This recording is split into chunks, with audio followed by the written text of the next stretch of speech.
podcasts you love. From people you trust. This is TWiT. Hi, this is Leo Laporte, and this is my Tech Guy podcast. The show originally aired on the Premier Networks coast to coast on Sunday, January 30th, 2022. This is episode 1864. Enjoy. This episode of the Tech Guy is brought to you by CashFly. CashFly is giving away a complimentary detailed analysis of your current CDN bill and usage trends. So see if you're overpaying 20% or more for a CDN. Learn more at twit.cashfly.com. Well, hey, how are you today? Leo Laporte here, the Tech Guy. Time to talk computers, the internet, home theater, digital photography, smartphones, smartwatches, augmented reality, virtual reality, real reality, all that stuff. 88 metaverse. I guess I should call it the metaverse now. That's the new phrase. 8888 Ask Leo is my phone number. If you want to talk high tech or whatever, I'd love to talk with you. 8888 Ask Leo. That's toll free from anywhere in the U.S. or Canada. Outside that area, you could still call, but you got to use Skype or something like that. Website, techguylabs.com. Techguylabs.com. Looks different. Yes, I know. We shut down the old site because it was going to be insecure and it was going to be expensive to fix it. So we just moved it over to the podcast site, which is twit.tv. But you can still go to techguylabs.com. It'll still take you there. This is episode 1864. So you go to that episode. We are still putting links up there. People are asking about your songs, Professor Laura. When Professor Laura emails us the song list at the end of the weekend, we put those up there as well as links. Is that a link to Spotify, Professor Laura? What do you? YouTube, I think. YouTube? Okay. You think? Don't you make them? Don't you know? No. So it's a link to somewhere where that song lives. And then, and we'll, after the fact, it takes us a day or so to get it up there. I put a transcript of the show, that's a new feature, so that you can actually, search the transcript, find the part you wanted. It has time codes on the transcript, so you can jump to that part, because we will also post the audio and the video from the show a couple of days later. We want to, we want you to listen to the radio if you can. TechGuyLabs.com. We talked yesterday about Spotify, but just, that's why I asked Professor Laura. I'm not sure I'm going to join the boycott, but a lot of people are. It's costing Spotify some money, all because they're hesitant to censor Joe Rogan. And I understand. I mean, it's tricky. It's tricky. You don't want to, I think you don't need to censor him. Maybe you want to put something at the front that says, Joe's funny. He's a comedian, but don't take his medical advice. Something like that, Opinions of Joe's guests are their own and often ill-informed. Something like that. Just a little thing. A little thing like that. And I bet you Neil Young and Nils Lofgren and Joni Mitchell and the other artists who are kind of lining up. It hurt Spotify, by the way. It hurt Spotify. I think their stock went down 12%, something like that. Now, I don't know if it'll stay down. Usually those stock is weird. Stock is weird. I don't think it's useful in terms of understanding technology. It's, useful in terms of trying to make money, but it's not so much in understanding what's going on. Let's see. What else is news in the world? Did you see that the big article in the New York Times this weekend about how the FBI was going to purchase and try Pegasus, which is the malware that we've been yelling at Israel about, this company in Israel, NSO Group. In fact, the United States has enforced sanctions against Israel and the NSO Group because of this. It's used by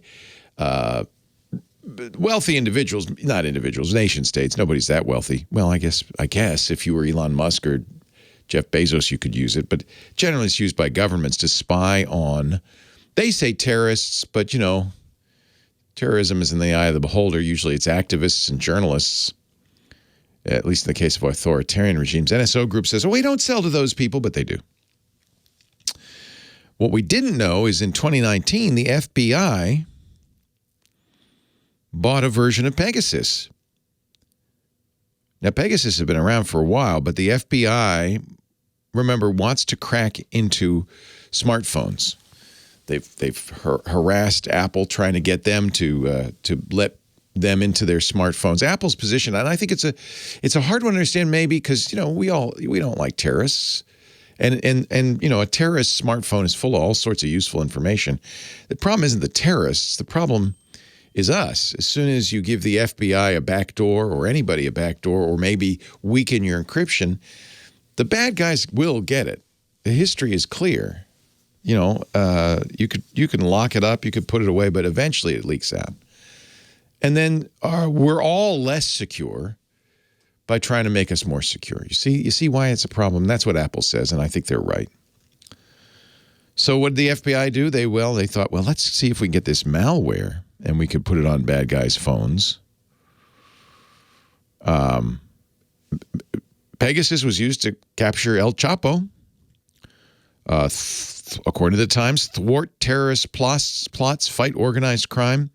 In one case, take down a global child abuse ring. Yes, this is the problem. Yeah, that's useful for those things, but it's also useful to suppress dissidents in authoritarian regimes, to follow, trace, arrest, sometimes execute journalists.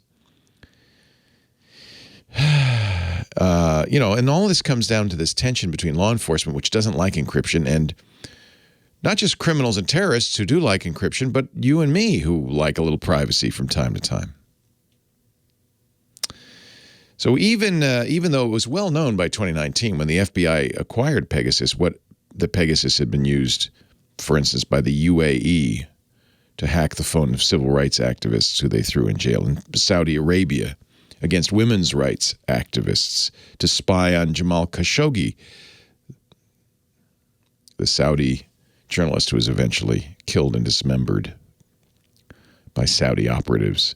So it's a checkered past. This is the first time we've learned that our own, but you may not have known it for a fact, but don't you just figure, well, yeah, probably we're doing it too. Sure we are. Probably we're doing it too. The DEA, Secret Service, the U.S. military's Africa Command had all held discussions with the NSO group. The FBI was actually now buying it. As part of their training, FBI employees bought new smartphones at local stores, set them up with dummy accounts using SIM cards from other countries, because Pegasus was designed, that was a good thing, to be unable to hack into American numbers, but that's just a switch. That's easy to change. Then the Pegasus engineers, as they had in previous demonstrations around the world, I'm reading from the New York Times, opened their interface, entered the number on the phone, and began the attack. It's a zero click. In other words, you don't have to do anything. They just send you a text, and bada bing, bada boom. They're in. What the FBI could see minutes later on these dummy phones, every piece of data stored on the phone. Every email, every photo, every text thread, every personal contact. They could see the phone's location. They could take control of its camera and microphone. What a great spy device we're carrying around in our pockets, huh? Wow. They just send a text message to it, and all of a sudden they could see what you're doing, hear what you're doing, see where you are, read your email. Now, that's great if you're going, after drug lords and terrorists. Not so good if you're going after a journalist you don't like. Interesting story. It's in the Sunday magazine, New York Times. The Israeli anger about the American ban was kind of justified, wasn't it? They said, you guys are hypocrites. You're using it. You're using it too. That's pretty funny, isn't it? I don't know if the right hand knew what the left hand was doing. FBI finally, by the way, last summer decided not to use NSO's Pegasus. They decided not to use it, they say, in this story. Partly, I think, because of all the attention it was getting, right? Like, yeah. Maybe, boys, maybe you better get rid of that thing. We don't need that anymore. The FBI spokesperson said the Bureau examines new technologies, quote, not to just explore a potential legal use, but also to combat crime and protect both the American people and our civil liberties. Yeah. But they decided not to use it. The CIA, the DEA, the Secret Service, Africa Command had no comment on this story. A spokesperson for the government of Djibouti said the country never acquired or used Pegasus. I don't know why that's in there. Maybe they mentioned it earlier. So, yeah, just, filling you in, just letting you know, giving you the deets. So, it's an informed public is very important. And then you can make your decision about, is it worth sacrificing our privacy and security to fight the bad guys? I think to a certain degree, a lot of us think, yeah, a little bit, not a lot. Problem is, it's hard to open the door just a little bit. Once you open it, it's open. 8888 Ask Leo, that's the phone number if you have a question, a comment, a suggestion. 888-827-5536. Your calls next.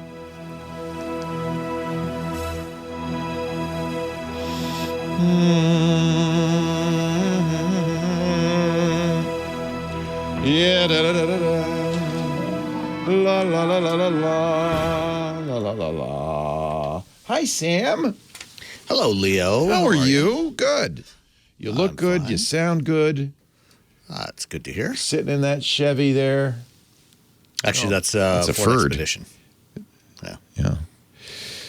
So here's the latest on Lisa's Aston, or not Aston, Mini Cooper. Yeah. I'm pretending it's an Aston Martin. So I guess the dealer in Santa Fe didn't know what the hell to do with it, so they had it towed to San Francisco to a BMW dealership. Because that's an i3, I guess, in wolf's clothing. I don't know. Basically, yeah. It's all i3 hardware, i3 motor and electronics and everything, yeah. So they sat on it. They didn't even look at it till Friday, and then they sent Lisa a message saying, we're going to order a part. It's going to be 3 to 4 weeks, so sit back, relax, and enjoy your rental car. At least going to give her a loaner? Yeah, but we have to drive to San Francisco to get it, which is cuckoo. So They should just send somebody up with it to drop it off. yeah, I mean, they said, well, we'll get you an Uber. I mean, we're going through San Francisco on vacation, so we'll pick it up next week. She says, I'm never buying an electric car again. I'm buying a gas car. I'm going to sell this as soon as I get it back. If they won't buy it back. What are the lemon laws? You have to have it shop a lot, typically, right? It's usually like 3 times for Yeah, the that's same what problem I thought. Yeah. that they don't fix it. They can't fix it, yeah. Well, we may get there. Well, I mean, is this the first time it's happened, or has it happened before? It's first time. But she's only had it a month. Yeah. It hasn't had time. Yeah.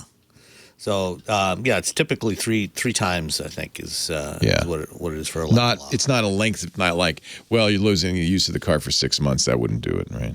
No. Well, I'll have to look. there may be something like that in there as well. I don't know. Yeah. And I keep telling her, it's not electric cars. This could happen to any car. You know, these things happen.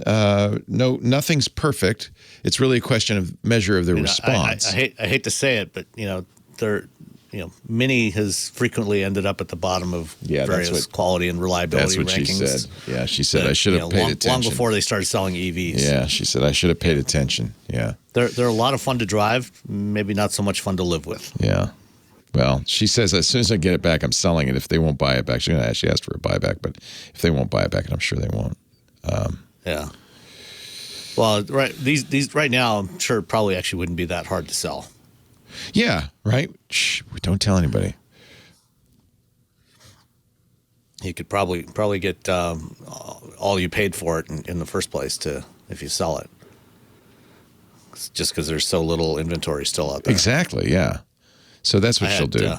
Some aficionado will want it. I had a conversation the other day with the CTO of a major chip maker, and we talked about the shortage, and he doesn't expect us to really. He's another one doesn't expect us to really be alleviated until at least the end of this year. Yeah, or next year. Next year. Yeah.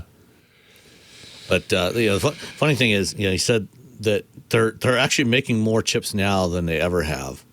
It's just that there's so many more chips going into cars and other stuff. They just can't keep up.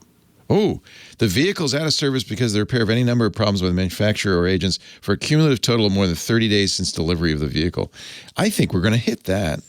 That could be. I think we're going to hit that. Yeah. I'll tell Lisa all about that.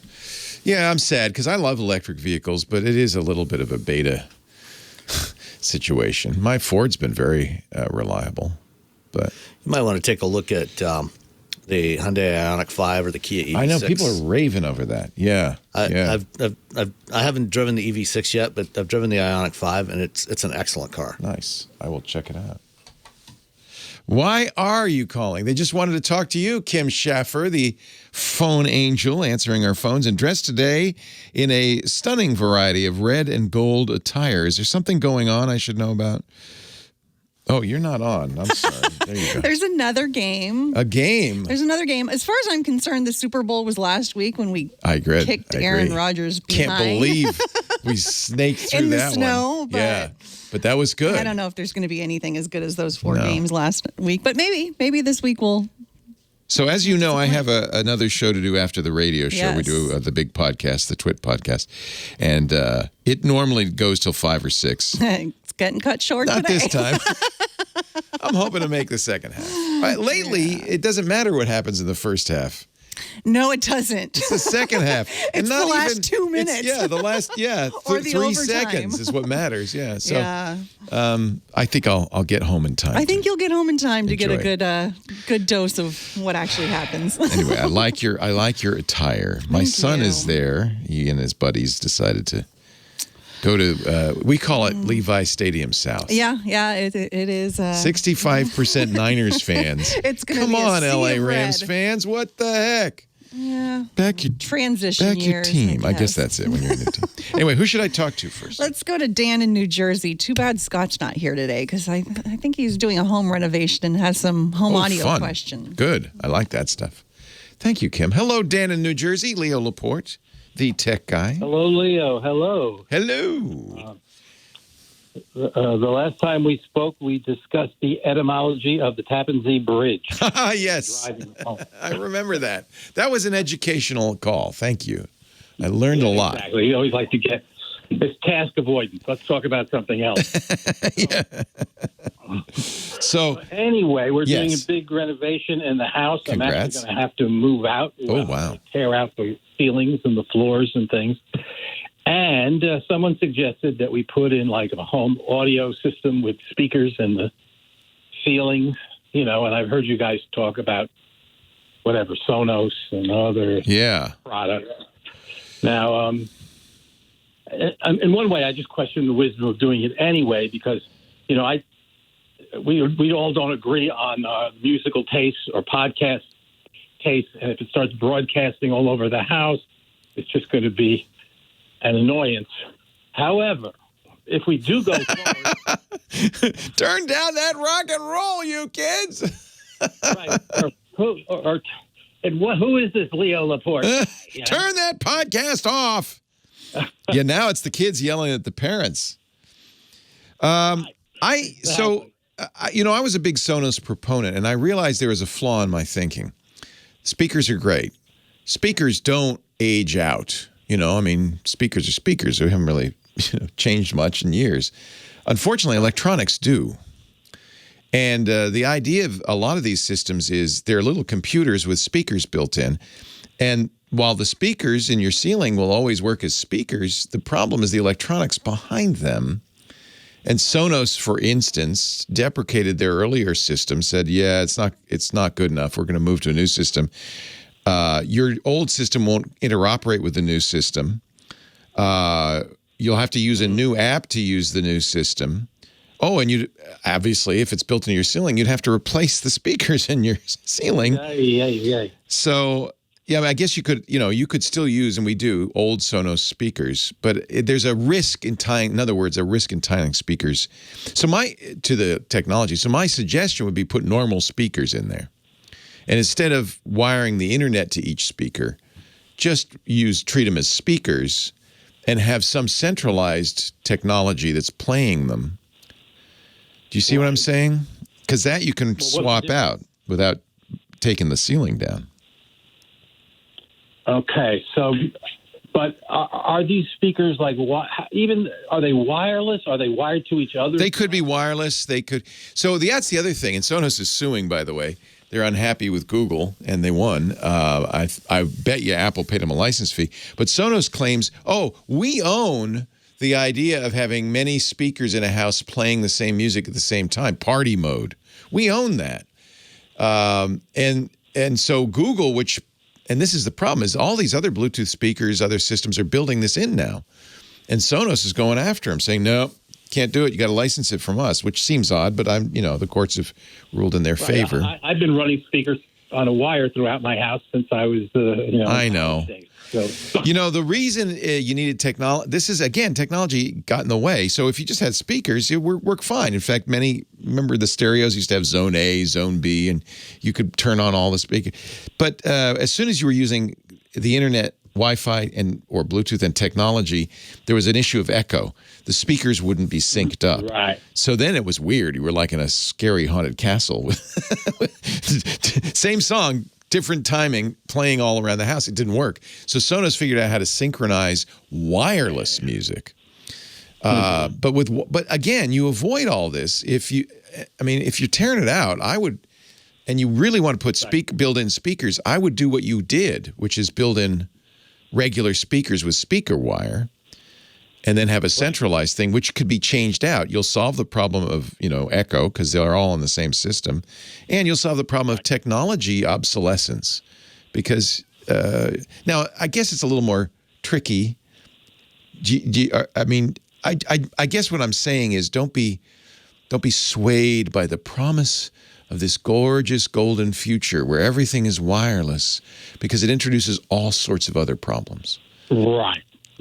Same thing happened when they got rid of headphone jacks and phones. I wanted to just run wires through the... Just run wires.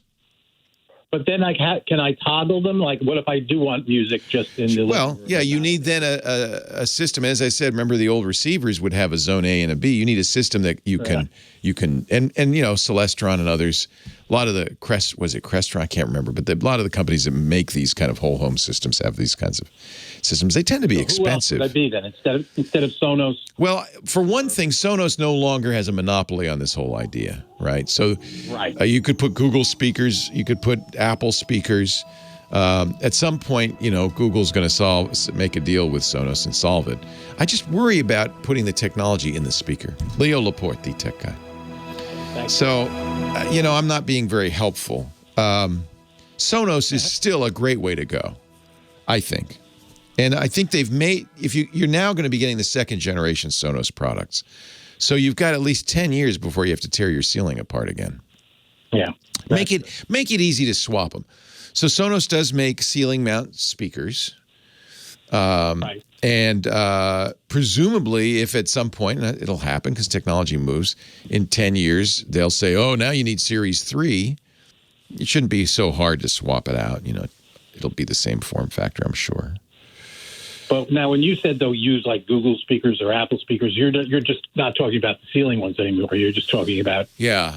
Honestly, it just really depends on your aesthetic. Mm-hmm. I understand why you want to put them in the ceiling. It's actually not ideal for sound. It's fine for podcasts and, that kind of thing. But for music... Right. I know. Well, the whole thing, I wasn't even thinking about it. Somebody brought it up, and it's always like, well, since you're doing it... Here's what I would say. Since you're doing it, might as well, yeah. put conduit in the walls, and then you can run whatever the hell you decide to run easily. The real thing is having an outlet and conduit leading around to some wire closet somewhere. Then if you want to put in Ethernet, you want to put in speaker wire, you want to put just power, whatever you want to put, you've got conduit. That's the most, I think, flexible long-term plan. Okay. Well, one thing I don't understand about conduit is how it actually works. I mean, you could have a conduit that goes... Well, they'll put a string in there that you could pull. They'll put a wire puller in it. That's what it is. It's like a string. Yeah. And then it's like, but where does it go in the ceiling? Like, what if it goes to the middle of my ceiling? Well, you have to decide. You have to decide ahead of time. Where the central point is. A closet. We have a closet, the wire closet, where all our routers and everything are. Right. So that's the first thing. That's the central part, wherever that is. And then you kind of do have to decide where you want to put the outlets ahead of time, because that's where they're going to be. If you do it in the ceiling, it's not so bad. If that's a crawl space, you can get up there easily. You can just kind of run something there and move it. It's not so hard to move it. Yeah. Got to plan ahead? Oh, no. Well, I mean, or, and I have friends who've done this, just put in the Sonos. It works fine. And then not worry. And 10 years from now, you may have to. Wireless. Yeah, and then it's all wireless. It's much easier. You just put a hole in the ceiling. Yeah, they look like can lights. They're just like, it's just like a speaker in the ceiling. Right. That's by far the easiest, just as long as you understand, what if Sonos goes out of business? What if they decide, hey, version 2 is no good, we're going to version 3? But I can still use my Sonos Series 1 speakers just fine. They're all over the place. We just can only use that old software and just have to hope Sonos doesn't at some point say, well, we're through with that. And I know you're probably running out of time, but I also saw like Poke and other products. So, yeah, a lot of companies do this. Crestron is the one that makes the whole home sound, but that's really old fashioned. That's the way they used to do it in Beverly Hills, and you have a central controller and all that stuff. I think Sonos is actually, I don't want to put it down. I think it's actually the easiest way to do this. Okay. Great. But I just think you need to understand what you're getting into. Yeah. Thank you. You're welcome. Nice to talk to you. And the nice thing with the new Sonos support Echo or Google Voice, so you now have a voice assistant in the ceiling too. So that's kind of cool. Have fun. And why are you tearing this out? Did you have storm damage, or are you just in the mood? No. The house is like 1880s. Oh, yeah. Wow. And that's like where I am in a lot of beautiful neighborhoods, big old trees and things. Nice. The houses are all so beautiful. Literally, and we bought the place 20 years ago, and then it was kind of worn out. There's no subflooring. You can look through the floor. You got post and tube wiring everywhere. Have fun. Yeah. I got to run. Nice to talk to you again. Take care. Leo Laporte, the tech guy. That car music says to me, Sam Abuelsamid, principal researcher at Guidehouse Insights, podcaster at wheelbearings.media, and my personal car guy. Hello, Sam. Hello, Leo. How are you this week? I am very well. You're sitting in a Ford. Looks good. I have a Ford. And notice that the driver has no hands on the steering wheel. Yes. Now, is that the new self-driving? It's not full self-driving. It's not self-driving. Do not call it self-driving, because it's not. It's a driver assist system. This is what I wanted to talk about. Yes, I'm with you on this. This is Ford BlueCruise. Yep. GM has their Super Cruise, which is very similar. Other manufacturers are coming out with similar systems. Ford just sent out a notice that we're going to get the BlueCruise in the Mach-E's. Excellent. Soon, yeah. But I was listening to This Week in Google Our podcast, and listening to that, and hearing two very smart people like Stacey Higginbotham and Jeff Jarvis, clearly not understanding what all this autonomous driving technology and driver assist technology means. I thought if those two don't get it, then it's clear that probably most people don't get it, and I understand why, because between marketers, automakers, regulators, and Elon Musk, politicians, and Elon, Elon has announced that they just make it more and more confusing. Elon has announced that full self-driving will be here next year. Like the real deal level. No, he said by the end of this year. By the end of this year. He said that for 9 years in a row. It's still 2017, isn't it? It is. That's right. Yeah, so it'll be here by the end of this year.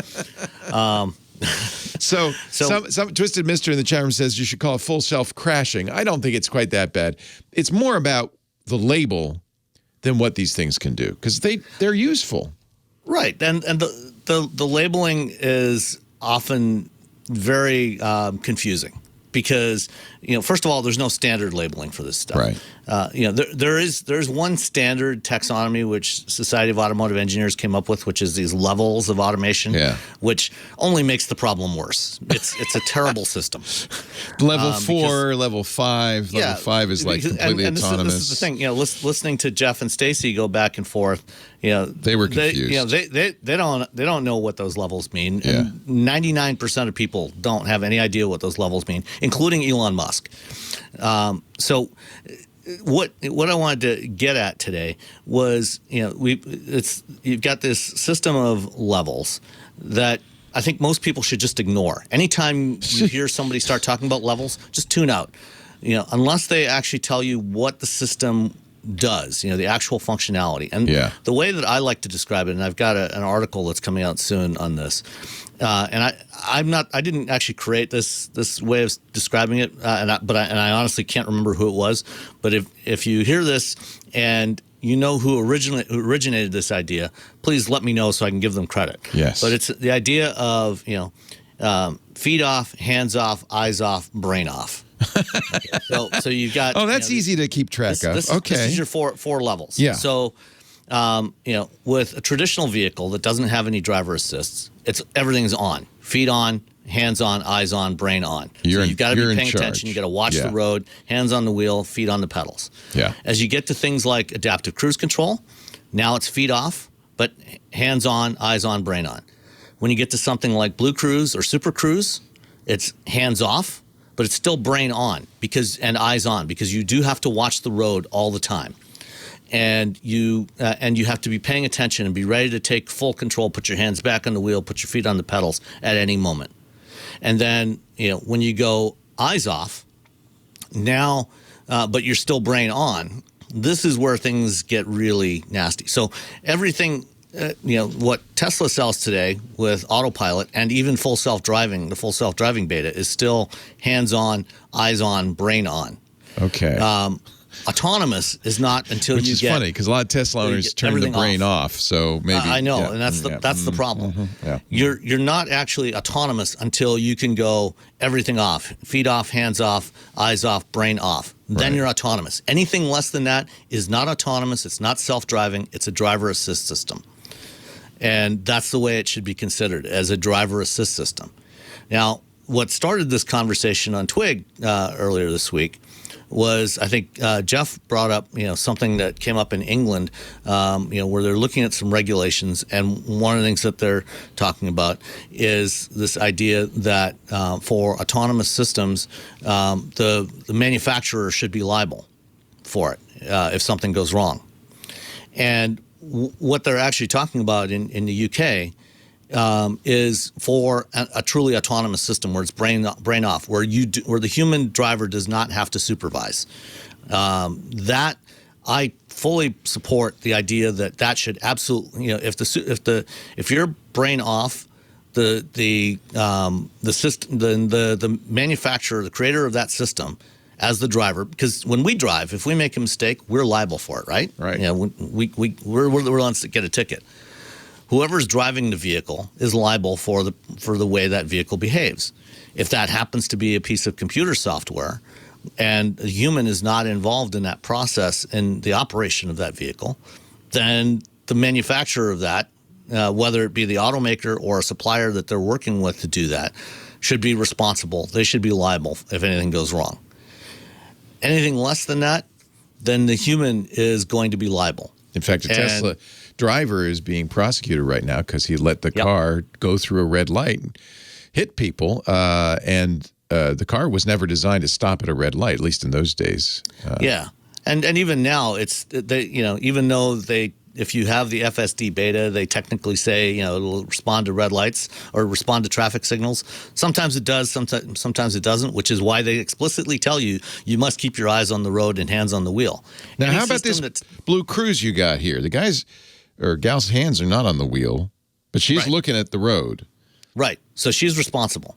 Okay. So if you're using a system like BlueCruise where it's hands off, but it's eyes on and brain on, you're responsible. If your brain's on, you're responsible. But the reason I like it is, especially in commute traffic, it's nice to put my hands down, keep my feet down, but I'll pay attention, obviously. But it's still a much more relaxing way to travel.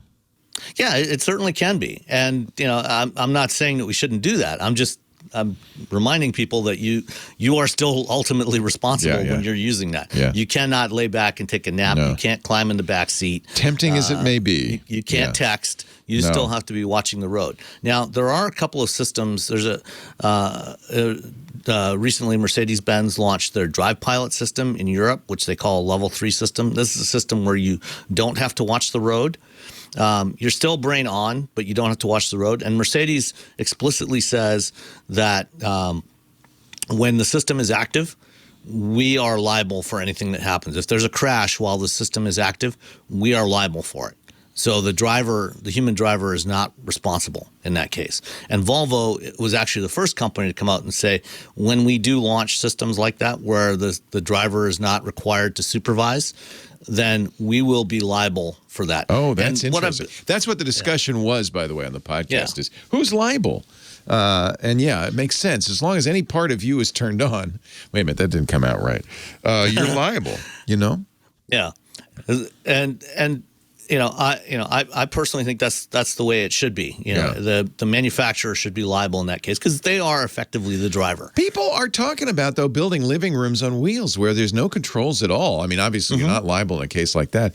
Is that ever going to happen, though? It seems like we've got a long way to go. It's going to be a long time. Yeah. We've got some robo-taxi type vehicles on the road being tested, but but even those, like as you were talking about with the Halo system. Sometimes they get stuck, and you got to get a guy, remote control them into the traffic. They're monitored. Yeah. When they don't know what to do, then a remote operator takes over. A long way to go, I think. Sam Abuelsamid, Guidehouse Insights. He's also a podcaster at wheelbearings.media. Thank you, Sam. Thank you, Leo. Talk to you next week. I'm not sure I'd want to get. Are there vehicles now with no controls? Not ones that are carrying passengers. Not yet. Okay. So like the Neuro vehicles, they're the little delivery vehicles. Obviously, they don't have any controls because they're not designed to carry passengers. They're designed to carry groceries and packages and things like that. That still seems problematic. I mean, I feel like the Cruise Origin has no controls. And that's being tested on the track now. It hasn't been. They're going to start testing in San Francisco probably later this year with that one. And the plan is to, I think, next 2023 they want to start deploying those. The Zoox Robotaxi has no controls. Just before CES, Waymo showed off a vehicle that they're developing with Zeekr, which is a Chinese company, which is going to be a robotaxi, purpose-built robotaxi. It has no controls. So they are coming.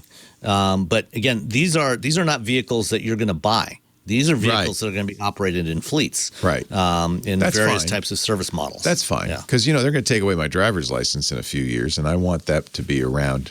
I figure I got 10 more years of driving, so at that point, I'd like. You could probably go longer than that. Well, I don't know.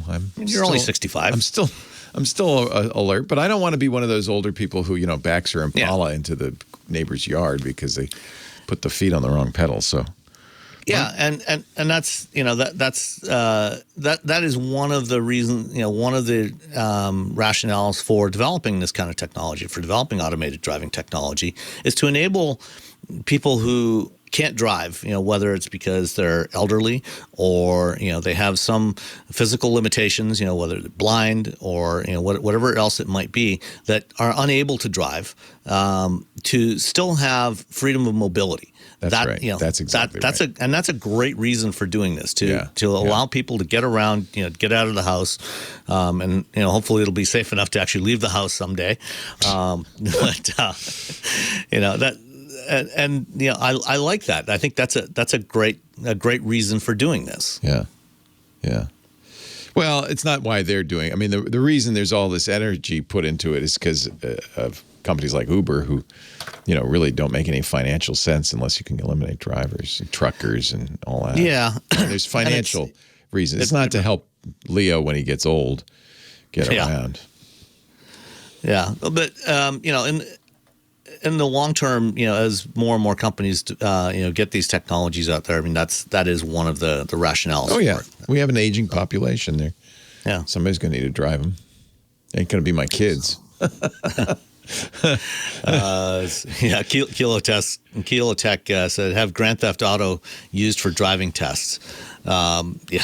Actually, you'd be surprised. A number of companies that are developing automated driving technology actually do use gaming platforms for simulation, for doing their simulation testing. A lot of the simulation platforms are based on Unreal Engine, and so they're using gaming engines to do the AIs for the other agents, the other road users as they're doing these simulations. So they'll find scenarios that they want to test when they're doing their on-road testing. They'll capture that data, and then they will feed that into the simulation with the gaming engine, generating other vehicles, generating pedestrians, so they can get all of these different variations on that scenario, so they can do broader testing than you could ever replicate in the real world. Right. I can't wait to try BlueCruise. What car? That's not a Mach-E. What is that? Is that an F-150? That's an Expedition. Expedition. So they have the big screen too, huh? Yeah, it's the same system that's in your Mach-E. It's the 2022 Expedition. I'm actually getting an F-150 on Wednesday that's got BlueCruise on it. Can't wait to see it. Hey, got to run. You going to stick around for the top? Sure. Okay, thanks. Our Tech Guy podcast brought to you this week by CashFly. Literally brought to you by CashFly. How do we know CashFly is amazing? Because we've been using them for 10 years. More than that, I think. And we love them. We couldn't do it without them. CashFly is our content delivery network. They're the best. But now they offer video streaming through CashFly, too. So CashFly, which has the best throughput and global reach, is making your content infinitely scalable. You can go live like in hours, not days, sub 1 second latency. What? Yes, this is not that unreliable WebRTC solution. This is WebSocket live video workflow that's scalable to millions of users. Nobody wants content to take forever to load. Nobody wants long buffering times, long latency times. With CashFly's ultra-low latency video streaming, you're going to dramatically increase your sites and applications speeds for global audiences. It's what your audience needs and wants anywhere in the world with over 50-plus points of presence around the globe. CashFly is going to deliver your content closer to your customers, which means they'll perform better than local CDNs. You'll take a load off your origin server with CashFly's storage optimization system, which gives you a cache hit ratio of 100%, 100%. That'll really reduce your origin bills, your S3 bills, whatever you're using, and your bandwidth use for that matter. CashFly is a fully managed CDN solution. In fact, with their elite managed packages, you get VIP treatment, 24/7 support and response times in less than an hour. In fact, in most cases, they'll already be fixing it before you even call them. They'll go, oh yeah, we got it. It's under control. Ultra-low latency video streaming. Let's recap. More than 1 million concurrent users. Lightning-fast gaming, delivering downloads faster with zero lag, glitches, or outages. Mobile content optimization that offers automatic and simple image optimization so your site loads faster on any device. And multi-CDN points of presence for redundancy and failover, which intelligently balances your traffic across multiple providers, giving you the shortest routes, mitigating against performance glitches. That's how they can give you 100% SLA, 10 times faster than the traditional methods, on 6 continents, 30% faster than other major CDNs, 98% cache hit ratio. And you know what their availability has been in the past 12 months? 100%. That 100%. Best of all, they have 24/7, 365 priority support, so you know they'll always be there when you need them. CashFly, they're giving away a complimentary detailed analysis of your current CDN bill and usage trends. TWiT.cashfly.com. And just see, it's worth it. Just get the information. See if you're overpaying. You may be by 20% or more.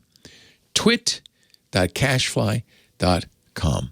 It's what we did more than a decade ago, and we never looked back. We are so happy.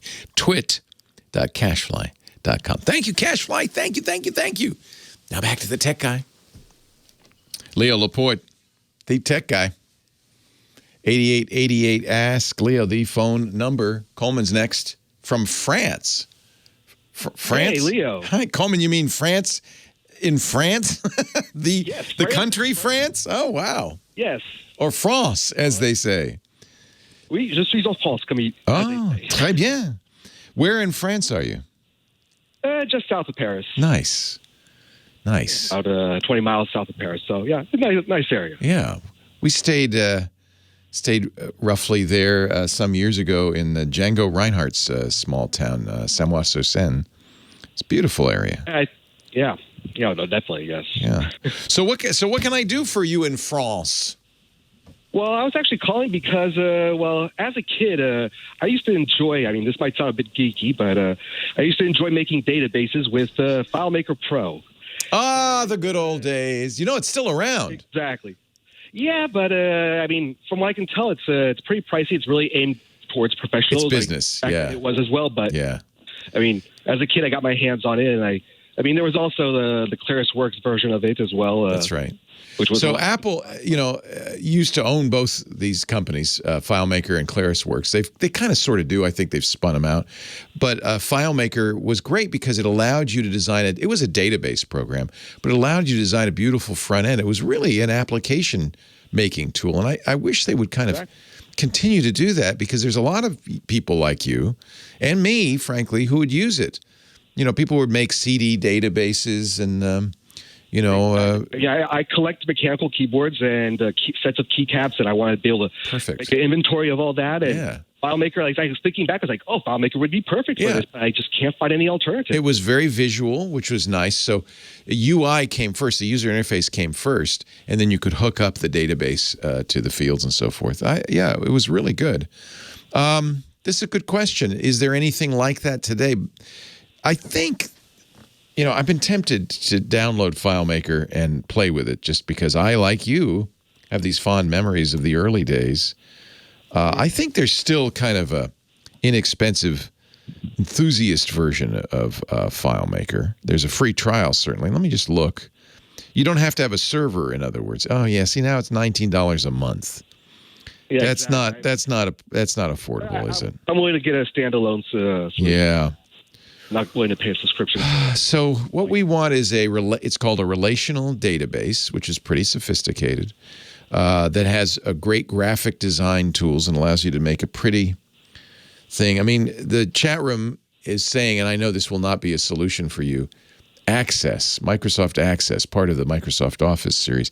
Ideally, I would want this to be accessible. So a Mac PC, Mac Windows, and iPhone. So if I could access this on my iPhone, that'd be great. Wouldn't that be nice? Like a little extra. That'd be an extra. But. Yeah.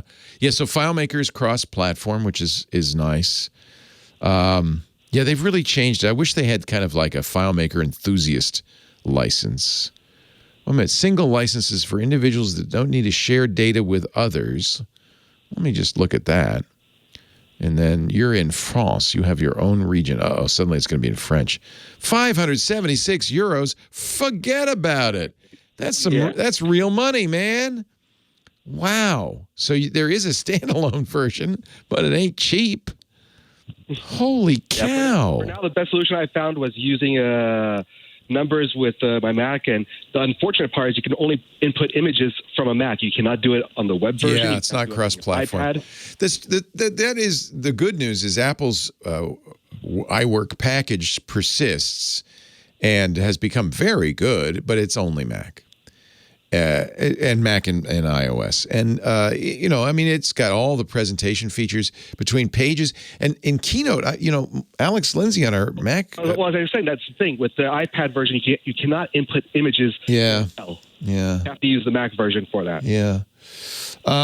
Another suggestion from the chat room, and I haven't tried it, but LibreOffice, which is, an open source. I tried looking into that, and I got a little bit confused. I might have to try looking into it again, but. They have a program called Base, which is their version of Access or version of.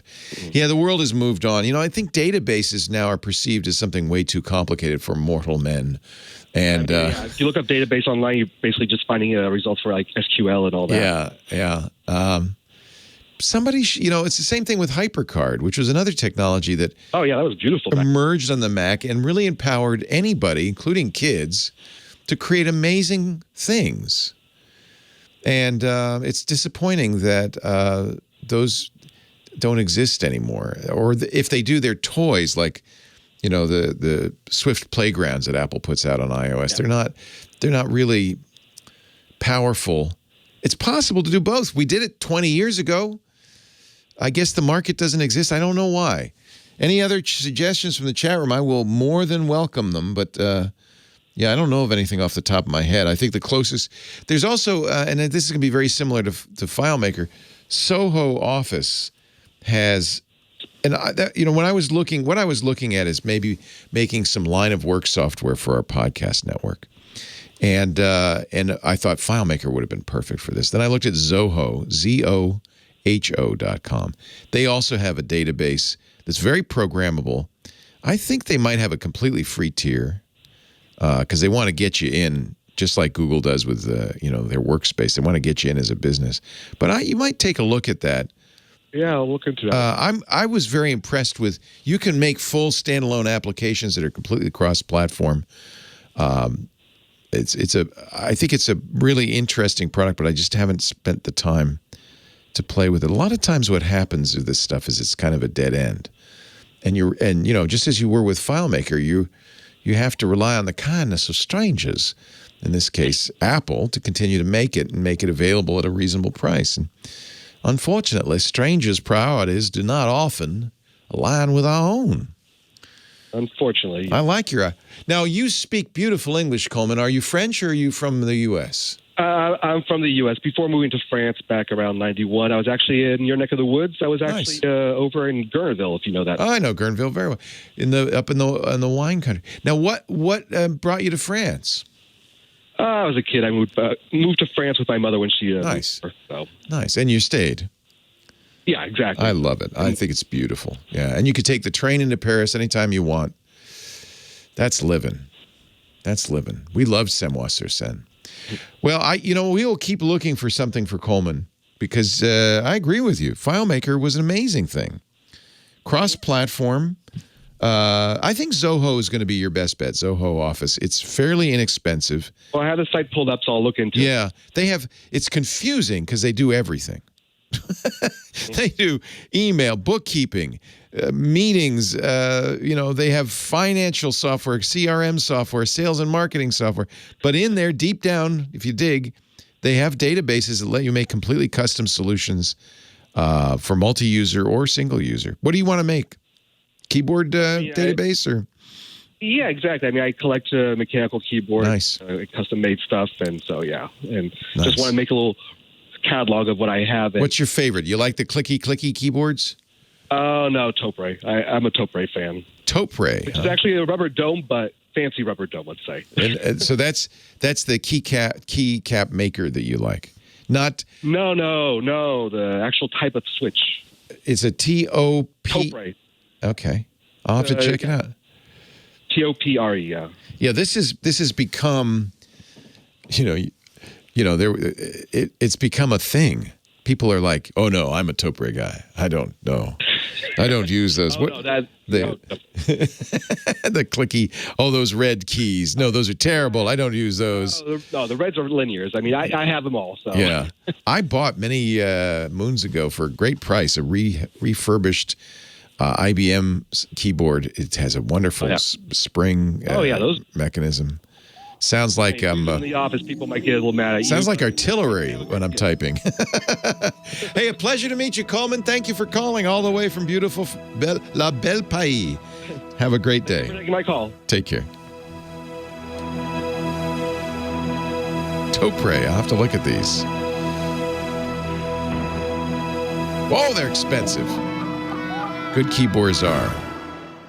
Electrostatic, capacitive, non-contact keyboard switch from Japan. All right, Sammy.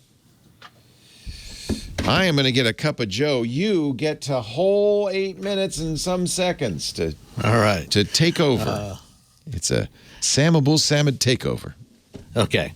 So we had a couple questions in here in the chat about plug-in hybrids. Danaz was asking about whether plug-in hybrids are a good alternative. And for a lot of people, they are. yes, they are more complex than a battery electric vehicle or a standard internal combustion vehicle because you do have two different powertrains in there. You've got an electric powertrain and an engine and a bigger battery. But depending on, for example, where you live, what your use case is, it can be the right solution for you. The reality is the vast majority of people, upwards of 75% of people drive less than 40 miles a day. And there's a number of plug-in hybrids that get 35 to 40 miles of electric range on a charge. So that means that you can use if you plug it in every night, you can get enough charge to do almost all your daily driving on just electricity. And then when you occasionally need to take a longer trip, you can just keep going. You don't have to worry about planning where you're going to stop and charge and all this. So it does add some cost. But for a lot of solutions, and one of my favorite vehicles is the Chrysler Pacifica hybrid, which is a plug-in hybrid. It's a minivan, and Devendra Hardawar, who's regularly shows up on This Week in Tech, and he's a senior editor at Engadget. He just bought one of these, and it's a great solution. If you've got young kids to haul around, I think minivans are a much better solution than SUVs or crossovers. If you've got young kids, they're just so much easier to get everybody in and out of them, and the sliding doors are great for much better access than regular hinge doors. They don't look as cool, but they're the right solution for a lot of people. But with the with the plug-in hybrid version, you get about 33, 34 miles of electric range. So you can drop the kids off at school, go to work, whatever, do your shopping, never use any gas, or almost never use any gas. And then when it's time for a road trip to go visit the grandparents, you just keep going. You don't have to worry about planning where am I going to stop for half an hour or an hour, every couple hours to charge it up. It just drives like a regular hybrid at that point. Other really good options for plug-in hybrids are the Toyota RAV4 Prime and the Ford Escape plug-in hybrid, both of which get about 40 miles on a charge, and really, really fuel-efficient vehicles. I think Twisted Mister was asking about, whether it's bad for the engine. So what they do with plug-in hybrids is they have a maintenance mode on the engine that periodically, if you haven't used the engine, if you're just if you're just driving it, on electricity all the time, it will occasionally start up the engine. Usually every couple of weeks, maybe every 2 or 3 weeks, it'll start the engine, run it long enough to get everything warmed up, get the fluids warmed up, circulate the fluids. It also forces you to go through the gas that's in the tank. And PHEVs usually have a smaller fuel tank than a regular internal combustion model because you're using it on electricity more of the time. I know back when they launched the Chevy Volt a decade ago, that was one of the first plug-in hybrids that was widely available. It was designed, it only had a 9-gallon gas tank. It was designed to go through a tank of gas in the course of a year so that, you would have to periodically put fresh gas in there. And that's because gas will get oxidized over time, and it won't your engine won't run as good on that. So the engineers have done a lot of work on these. They know how much the engine has to run to keep it in proper working order. CR1 asked about the F-150 I'll be testing this week. It's not the electric yet. Those are they don't have those in the press fleet yet. We haven't had a chance to drive them. They've done some ride-alongs with them. That'll be coming probably in a couple of months' time. Probably sometime in April or May. I'll get a chance to drive that. This is actually going to be the F-150 hybrid that I'm driving, which is also really good. It's quite fuel efficient for a full-size pickup truck. And this one will be equipped with the BlueCruise system, so I'll be doing some hands-free testing with it. Some of the other things that were in here, going back to automated driving, with one of the challenges with systems like BlueCruise or SuperCruise or any of these lane centering systems is, it is humans are bad at supervising automation. Let's put it that way. So when something works most of the time, we tend to tune out. We get very confident with it very quickly, and that's a bad thing. And this is when Google, before it was Waymo, when it was the Google self-driving car project, this is actually one of the things that they were looking at early on, was doing a highway driving system, a hands-free highway driving system. And in their testing, they had a bunch of employees go out and drive these things and try it out, take them home overnight. And they had cameras in there recording, how the vehicles performed, what the drivers were doing. And they were alarmed at the way drivers were using these things. They were reading, they were putting on makeup, they were doing all kinds of things that they shouldn't have been doing when they should have been watching the road. And they realized that this is a terrible idea, which is why they decided to focus on fully automated systems. And for the systems that are coming out there, the hands-free systems that are out there on the market, one thing that every manufacturer doing a hands-free system is doing, and again, Tesla's the exception here, is putting a driver monitor system in there. So they're using infrared cameras that are watching the driver's head pose and eye position to look for where you're watching, to make sure that you're continuing to watch the road. So if you start looking away from the road for any length of time, for more than a few seconds, you can look down, to put something in the navigation system or change the radio station or whatever. But if you're looking down for more than about 4 or 5 seconds, they don't. They will start to alert the driver, and depending on the vehicle, it may there'll be visual alerts in the dashboard. GM is using a light bar in the steering wheel. There may also be haptic alerts and also audible alerts to say, hey, you need to watch the road. Keep your eyes on the road.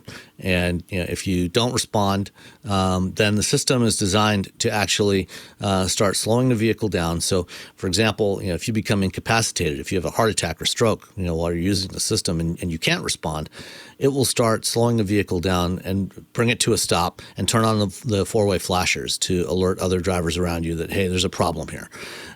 And I think this is something that should be in all vehicles anyway, and I think will be with one of the things that was included in the infrastructure bill to mandate that actually the National Highway Traffic Safety Administration develop a regulation to try to prevent drunk driving, which still accounts for half of all the fatalities on the road. So these driver monitor systems are very effective at detecting, if the driver is distracted. So even if you're not drunk, it can detect if you're drunk, but it can also detect if you're, just texting or not paying attention to the road, and alert you to try and get your attention back on the task of driving. And then if you don't respond, then you can bring the car to a safe stop. And this is something we're going to see on all new vehicles going forward. Somebody asked if Rivian's in trouble. It's probably too early to say. They've certainly got some challenges with ramping up their production volumes. So we'll have to wait and see. They've got plenty of cash in the bank, so I don't think they're in any danger of going bankrupt anytime soon. All right, thank you, my friend. You are welcome, and I'll talk to you next Sunday. Yes, sir. All right, bye. Bye-bye. Wow, hey, how are you today? Leo Laporte here, the tech guy. Time to talk computers, the internet, home theater, digital photography, smartphones, smartwatches, all that jazz. 8888 Ask Leo is my phone number. We can talk about keyboards too. 888-827-5538. Toll free from anywhere in the U.S. Or Canada. Back to the phones we go here. Our next caller coming in from Cooper City, Florida. Skyler on the line. Hi, Skyler. Hey, Leo. How's it going today? It's going well. How are you? Real good, thank you. Real good. Nice and sunny down here in Florida. Nice. Cool, I'm jealous. Very good. Very good. Cool. So what's up? I got a couple of questions for you today. They're kind of not related at all. Yes. But the first question is, I've got an Android phone, and I've got an existing Google Voice number assigned to it. So I have my carrier number and Google.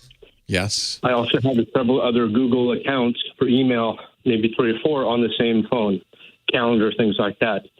Is there a trick to assign another Google number to my same phone, my same carrier number? Another Google number to the same phone. In other words, could you set up a second Google Voice account, have that on the phone as well? Yes. So I have another option for another phone calls. Different number. Option for. That's an intriguing question. Yeah, I don't see why you couldn't have multiple Google Voice numbers, because when you set up Google Voice, you tell it what phone numbers to forward to. That's what you're doing, right? So you have a Google Voice account, and you say, and you have your real number 1234, and you say, when somebody rings my Google Voice number, have it come up on 1234, right? Right. Yeah, I don't see why you couldn't do that with as many Google Voice numbers as you want. I don't think they check to say, I don't think they go, oh, well, you already have another Google Voice number forwarding to that phone. I don't think they care. They don't care. Okay, so good. So I can have them all come back to the number. I believe so. Yeah, you should try it. Scooter X has found a little support document from Google Voice. How can I get 2 Google Voice numbers linked to one phone number? Yeah. There are 2 ways. Yeah, it looks like you can do that. You can add a second number to a Google Voice account is one way to do it, or create a different Google Voice number with a different Google account. So I think that's probably what you want to do. Google restricts the use of a phone number from containing multiple Google Voice numbers to prevent abuse. Oh, maybe they don't do that. Maybe they do see that. Anyway, we'll put the link to this support document. Sounds like maybe you've seen it, 315-1224. Have you looked at that support document? No, not. We'll put a link to that at techguylabs.com. It's in our chat room as well. Or you could just, if you search Google Voice Help, how can I get 2 Google Voice numbers linked to one phone? I guess there might be an issue, and that makes sense. They want to, avoid spammers getting 400 numbers associated with a single phone.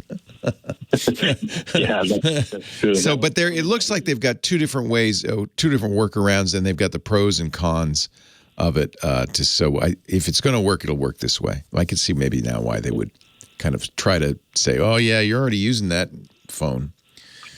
Yeah, that makes sense. Okay, perfect. Well, thank you. Hey, good luck. Yeah, let me know how it works out. Actually, Skylar, I'm curious. I might do the same thing myself. The other thing is to not use Google Voice for that other number. There's plenty of other systems besides Google Voice that allow you to have another number that rings to that phone. I think there's something called, I think my wife uses Second Line. She has a business line that's a business number, but it rings her cell phone. Obviously, you would want it to do that. So I think there are lots of ways to do that. I use a system called mysudo.com, and it will give you additional phone numbers. That's actually a useful tool for when you're signing up for stuff. I once, literally 2 years ago, sent in a card. You get them in the mail saying, would you be interested in solar installation? And I sent in the card. Big mistake. What was I thinking? With my phone number and email address, and they still call me. I've told them 100 times, no, yeah, we were interested. We got one. I don't need one. They still call me. I said, take me off your list. They still call me because I think what it was, this postcard came from some company that really is just selling leads to a bunch of different solar installers, and I was just one of those leads. And so a bunch of different people have been calling me. If I had used, and that's why I signed up for MySudo, because if I had used MySudo, I could have had a dedicated phone number just for those inquiries, a dedicated email just for those inquiries. And as soon as I wasn't interested, I could turn it off. I could disable it. I could forward it to somewhere else if I wanted to be mean. That would have been a good solution. I think just look around. If Google Voice won't do it, you will find an alternate way of getting this done. Susan in Lancaster, California. Hello, Susan. Hey, Leo. How How are you? I am well. How are you? Good. I'm just Ducky, thank you.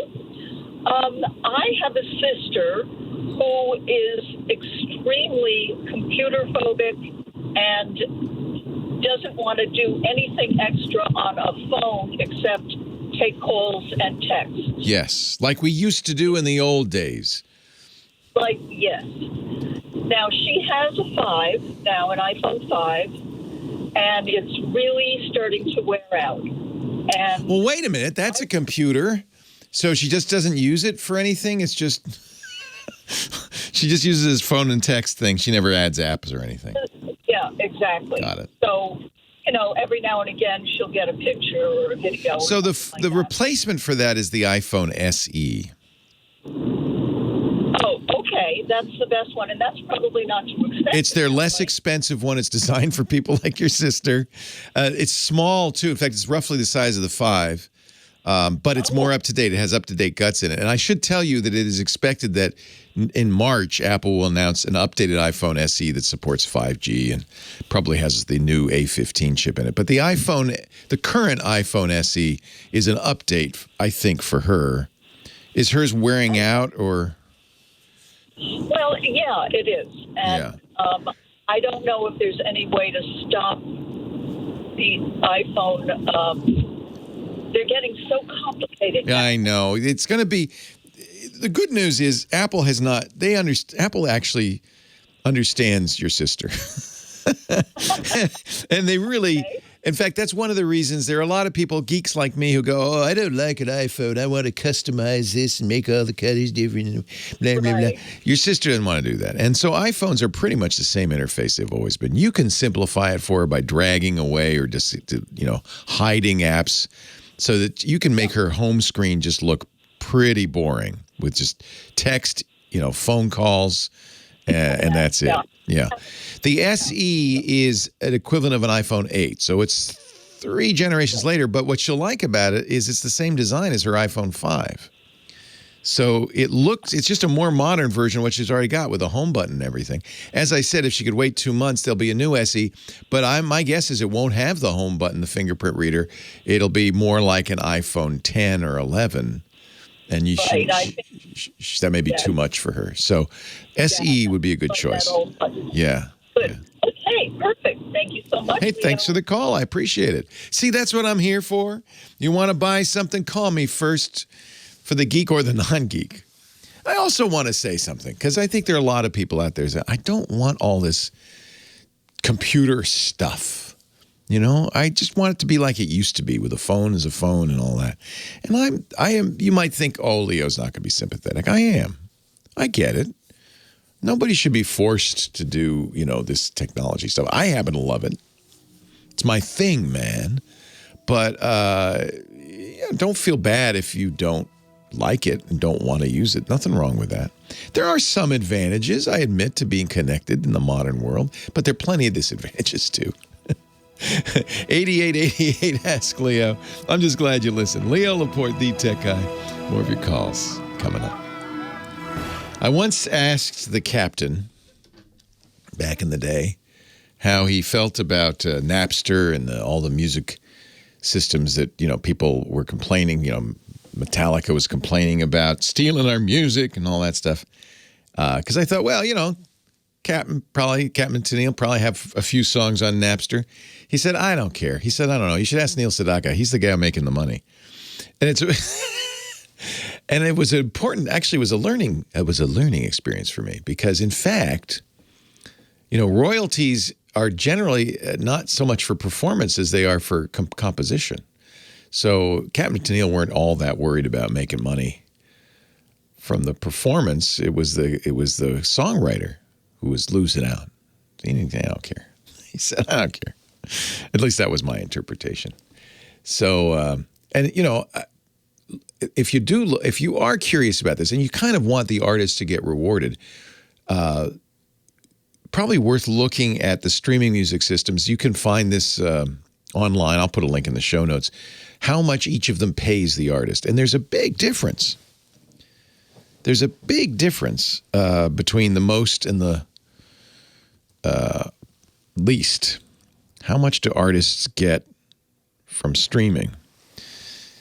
Let me see if I can give you that. Streaming royalties. I don't actually know how this has gotten public. Spotify's kind of in the middle of the pack, as I remember. Well, that's complicated. It's complicated. I'll have to look it up and find it for you. 8888 Ask Leo. Anyway, I think based on our license fees, right, Professor Laura, we pay the Captain Tennille $0.015 just because we played that, you know? So, yeah. Oh, yeah. They got at least a penny. 8888 Ask Leo. Let's go to Vegas, baby. Ed's in Las Vegas. Hello, Ed. Hello, Leo. How you doing? I'm great. How are you? I'm doing just great, just great. I talked to you back in September and told you about Apple doing an update that affected the entire blind community because Siri would no longer read voicemails or missed calls or any of that. And if I can complain about it, I can also give credit where credit is due. For anyone in your listening audience who is not aware, Apple has reversed it. They have listened. And I got an update a couple days ago, I think it's 15.2.1 or whatever the latest one is, that restored Siri being able to read your voice. Fantastic. Your emails and all that. That's fantastic. Because the voiceover that they wanted you to use is so cumbersome for the blind. Yes. And no matter where you touch screen, it backs up and gets you out of it. So I'm glad that if anyone at Apple is listening as well, I hope they know that the blind community appreciates them listening. So I guess you can invite City Hall, you know? Well, that kind of underscores I was curious, like, did they do this on purpose? Was it an accident? What was going on? I think they did it on purpose. And then, of course, we're taking her under advisement. Yeah. Is what you had announced. But they finally listened and reversed it. And I am so grateful. Otherwise, I didn't know what the hell I was going to do with my iPhone. Yeah. Yeah, that's such an important thing. So it's not just people who are blind. I mean, there are lots of people who use it for a variety of things. I mean, getting Siri to read your email or, to send your location is very useful for everybody. And it was weird that Apple took it out, especially since it was a big issue for the blind community. So I'm so glad to hear they put it back. The current is 15.3, but they did do 15.2, one not. Whatever the last one is. Yeah. I know my wife told me that she was using my phone, and she said, well, you've got an update here. It says you're updated. So we tried it, and sure enough, they had reversed everything, which, because other than that, I had to ask my wife, well, do I have any missed calls? Do I have any voice? And it's and not everybody's got a wife who's going to read their phone to them. So that's exactly right. Yeah. Exactly right. So, but I just wanted to pass that on to your listeners, anyone who doesn't already know that, to go in and try it again or try to do your update to make sure that it's working for you. It should be fantastic. I really appreciate the update because that was something bugging me. I talked about it many times. I'll be glad to give Apple a little bit of props for listening and bringing it back. Thank you, Ed. Well, and so do I. Yeah. Thank you. Thank you, Leo. All right. Take care. It's great to have you as a listener. Now, one more thing. If you would ask them to release a Mac Mini in March, that would make me and a lot of other people very happy. I just, since you seem to have some sway with the fruit company down there in Cupertino. Courtney on the line from Huntington Beach, California. Hello, Courtney. Leo Laporte, the tech guy. Hi, Leo. Hey. Thanks for taking me call. Thanks for calling.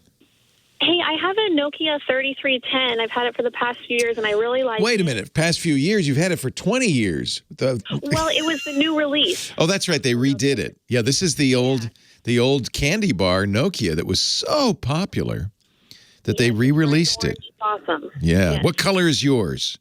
It's orange. It's so cute. Because they were all different colors. Yeah. Yeah, you never lose it in your purse. No. Or your pocket. Nice. The 3310, a legendary phone. But I got a letter from T-Mobile saying that in July I would have to upgrade to a 5G-enabled phone. Oh, no. Is there any sort of comparable device I can use? Oh, man. I bet you Nokia. Well, so they re-released the 3310 a couple of years ago. In fact, I really wanted to buy one because it's such a classic. If folks, if you saw a picture of it, you'd know immediately what we're talking about. It's the old It's not a smartphone. It's a candy bar phone. And they re-released it because enthusiasts love this phone. And people like you, it's awesome, Courtney, immediately bought it. They released it in various colors. But there's one problem, apparently, which is it's a 3G phone. And all the phone companies, T-Mobile, actually, I think the first to do it is going to be, somebody's doing it February 22nd. And I've said AT&T or Verizon, maybe it's Verizon. Verizon, I think says they're going to wait till the end of the year. But all of the companies are turning off those old towers, which means older phones will not work. I would have thought that Nokia, when they re-released the candy bar phone, would have put more modern radios in it, but apparently they didn't. So, because you got this in 2017 when it was re-released. So, I am now wondering. I guess when they re-released it, they didn't even really modernize it. So you're kind of. Let me look, because I'm looking at some articles from Mobile World Congress in 2017. Yeah, I just don't want to lose my T9 skills. Yeah. Do you use T9? Wow. Yeah. You have to, don't you? Yeah. Oh. The alarm's going off. I'm going to just cut the mic just briefly until you fix that. So, yeah, I don't know. One would hope that Nokia's got such a good response from this re-release that they would do another one. So it's sad, but there's really no good answer for this. There's no good answer. It's an out-of-date phone, and nobody's going to support it anymore. Leo Laporte, the tech guy. There are still kind of candy bar style phones out there. They're not very good, but mostly they're intended for seniors, people like people like you, Courtney, who just don't want to live in the 21st century anymore. You could go to the T-Mobile store. I think they owe you. I think you should go to the T-Mobile store and say, hey, you're making this phone stop working. What do you got? There'll be nothing as cute as the 3310. And yeah, I'm looking at the specs, and it's based on 2.5G, so it's really out of date. Those radios are going to get turned off. Golly, I wish I had a better answer for you. Okay, well, thank you. I'm sorry. I'll keep looking. Courtney, keep listening. If I find something, I will let you know. That's too bad. That's too bad. So T-Mobile does have some flip phones, User 5306 in our chat room has given us a link to some flip phones from T-Mobile. I would just go into the store and say, what's the closest thing you can give me, since you are making me, get rid of this beautiful work of art. I don't think any of the flip phones they have will be anywhere near as elegant. Nokia really should update it. That's who should update it. So it's the reason this is happening is, because I was curious, because yeah, LTE is still here, 4G is still here. This phone really is out of date. It's 2.5G. It's not even 3G. In fact, I'm surprised it works at all. But what's happening is they're replacing the voice signaling system, which used to run on 3G, and so they're going to turn the 3G off. You won't, even though you'd think, well, that's just data, right? You should be able to make phone calls. No, it uses LTE or 5G for data, for voice signaling for phone calls as well. So, yeah, you're kind of out of luck. Oh, the 2720. Let's look at that. Is that as pretty?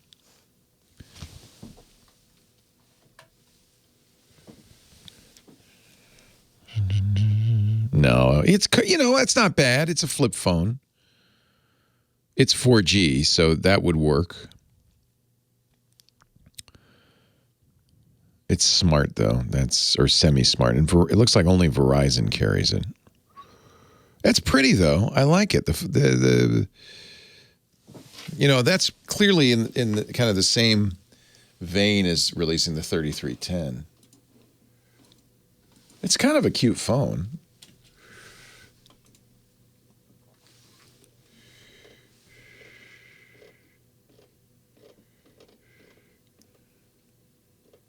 It's got you still be able to use your T9. But it's still a smartish. It's still a dumb phone. It's a feature phone. That's actually not a bad phone, and I think folded up probably is the same size as a 3310. Look at that. That's what phones used to be. 26 days of standby time.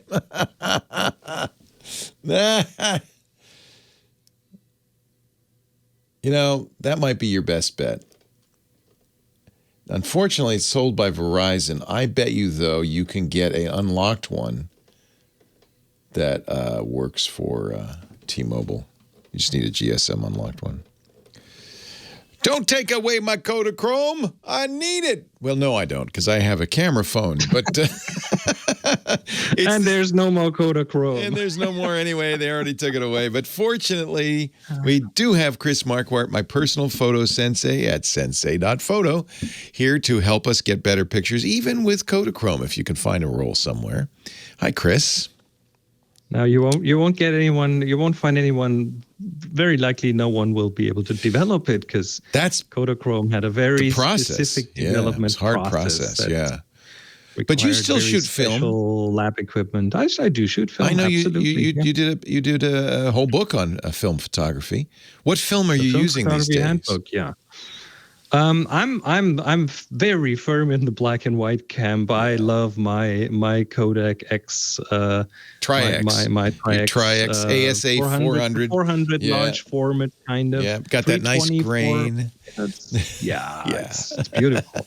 It is beautiful. I love But Tri-X. There's so many great films out there. The nice thing about Tri-X, you can develop it yourself. The chemistry is very simple. It's a simple process. It's not hard. It's not hard at all. I bet you those chemicals, though, probably are a little bit toxic. I don't know. Back in the day, we didn't care. Not that much. They smell bad. Color chemistry is way more toxic than the black and white one. True. So today we're going to talk about the difference between correct and right. What's that? Yes. What do you mean? So there we go. When you look at photography, you will find a whole bunch of rules and frameworks where the way you're supposed to do things. And I'm pretty sure everyone has a bunch of ways to do it in a correct fashion. But I mean, I'm talking about simple things like how to expose a photo, how bright it should be, where to focus in a photo. Technically correct. Technically correct. And yes. I mean, there's nothing wrong with getting things technically correct. But of course, down here, in your somewhere heart. in that belly region. Yes, he's pointing to his heart, folks. You're on the radio, you got to be careful when you say down here. You mean your heart is what you're talking about. Your gut. I was pointing your gut. That hard gut. The gut. Okay, the gut is the right. gut. It will either feel right or not. Yeah. That's the difference between correct and right. They're not always the same. And in photography, I mean, let's go through a few of those things. For example, the saying that you have to expose correctly. Right. You have to see things in a photo. Like if you take a picture of a person, you got to see the person, right? Yeah. But who's saying that you couldn't just take a silhouette of a person? Because that might be the one that feels more right than if you have the proper exposure of that person. Here's an example you're showing of a guy sitting on a riverbank. You don't see the guy. You just see his silhouette. But boy, what a beautiful picture. It's just a black cutout, and you don't really get any detail of him, but just a pose in front of that brighter river with the sky reflecting in it. That is it just feels right. The same with your kids at the beach. No detail in the kids, but just their silhouettes in the shadows, backlit by the warm sun. And that's just a photo that feels more right than if you had it exposed all the way through. Well, for one thing, if you exposed it, quote, correctly, the kids you'd be able to see, but then the background would be just a big bright white flash because it's so bright. You'd need to do this right. You'd need a fill flash. You'd need lights. It'd be very hard. And of course you can do this. Here's an example of a cat sitting on the edge of a couch in front of a window. It's looking outside, and everything that's outside is overexposed. It's very bright, and the cat is well exposed, so you can see the fur, you can see the detail in it. But the moment you add, the moment you do it in air quotes in the wrong way, you end up getting, you end up adding interesting new things to the picture. In this case, a bit of a mystery, right? Yeah, you don't see everything. You are going to fill in the blanks. Who is that cat? What is he thinking? Yeah, you don't even know what color the cat is. You're not exposing it wrong. You're exposing it for the background, not the foreground. And it feels right. And it feels right. Even though the photo is about the cat. So the cat is the kind of the focus point in this picture. Speaking of focus, that's another thing that you can, of course, do correctly. You can focus on things, have them in focus. The cameras do that automatically. The autofocus, that's why it's called autofocus, kind of automatically tries to figure out where to focus and then make that thing in the picture sharp. But autofocus, if you go out of focus, here's a picture of a Ferris wheel out of focus. That adds mood. It adds a mystery element. It even might add some tension because you can't really see what's there. You can, in the case of a Ferris wheel, that's quite obvious what it is, even if it's not in focus. But by getting this out of focus, by doing it wrong in air quotes, you are changing the mood. You are adding even more interest, I would say, because now all those different point lights, if you look at the in-focus version, those point light sources are there, but they're tiny. If you throw that out of focus, you're giving them more space, you're giving them more weight in the picture. What this really is about, though, is asserting your point of view as the photographer. If, not every picture has to be exactly right for the object that's in the picture. In this case, the photographer's saying, I want to see the lights, the colors. So you're asserting your point of view as a photographer. Exactly. And you at that point, you just don't care about what is correct anymore. No, I say what's correct. I'm the photographer. This is the way it's supposed to be. Yes. There's another thing. We are taught from the beginning that to hold that camera still, to not get any camera shake in it. But again, same thing. Adding deliberate camera shake to a picture will make it a different one. Here's a group of people in a, I don't even know what place that is. It's all shaky. The photographer is moving that camera and everything is kind of, it's motion blurred. It adds that mystery element. It adds that mood to the picture. That is wonderful. It's really, it's just a different picture. And you're saying, as the photographer, this is what I was interested in this picture. Right. Yeah. And the one area that I love to play with is colors. If you take a normal picture that you let the camera do everything, then you will get neutral colors. But if you add some weird white balance to it, some post-processing, you end up with like wacky colors in some cases or over-exaggerated colors.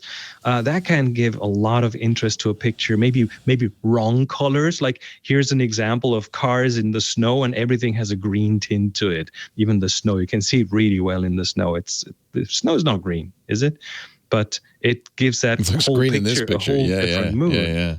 It's a very different mood from how it would be. And that is not correct. That is clearly not correct. That is, but it's the right thing for the picture, I think.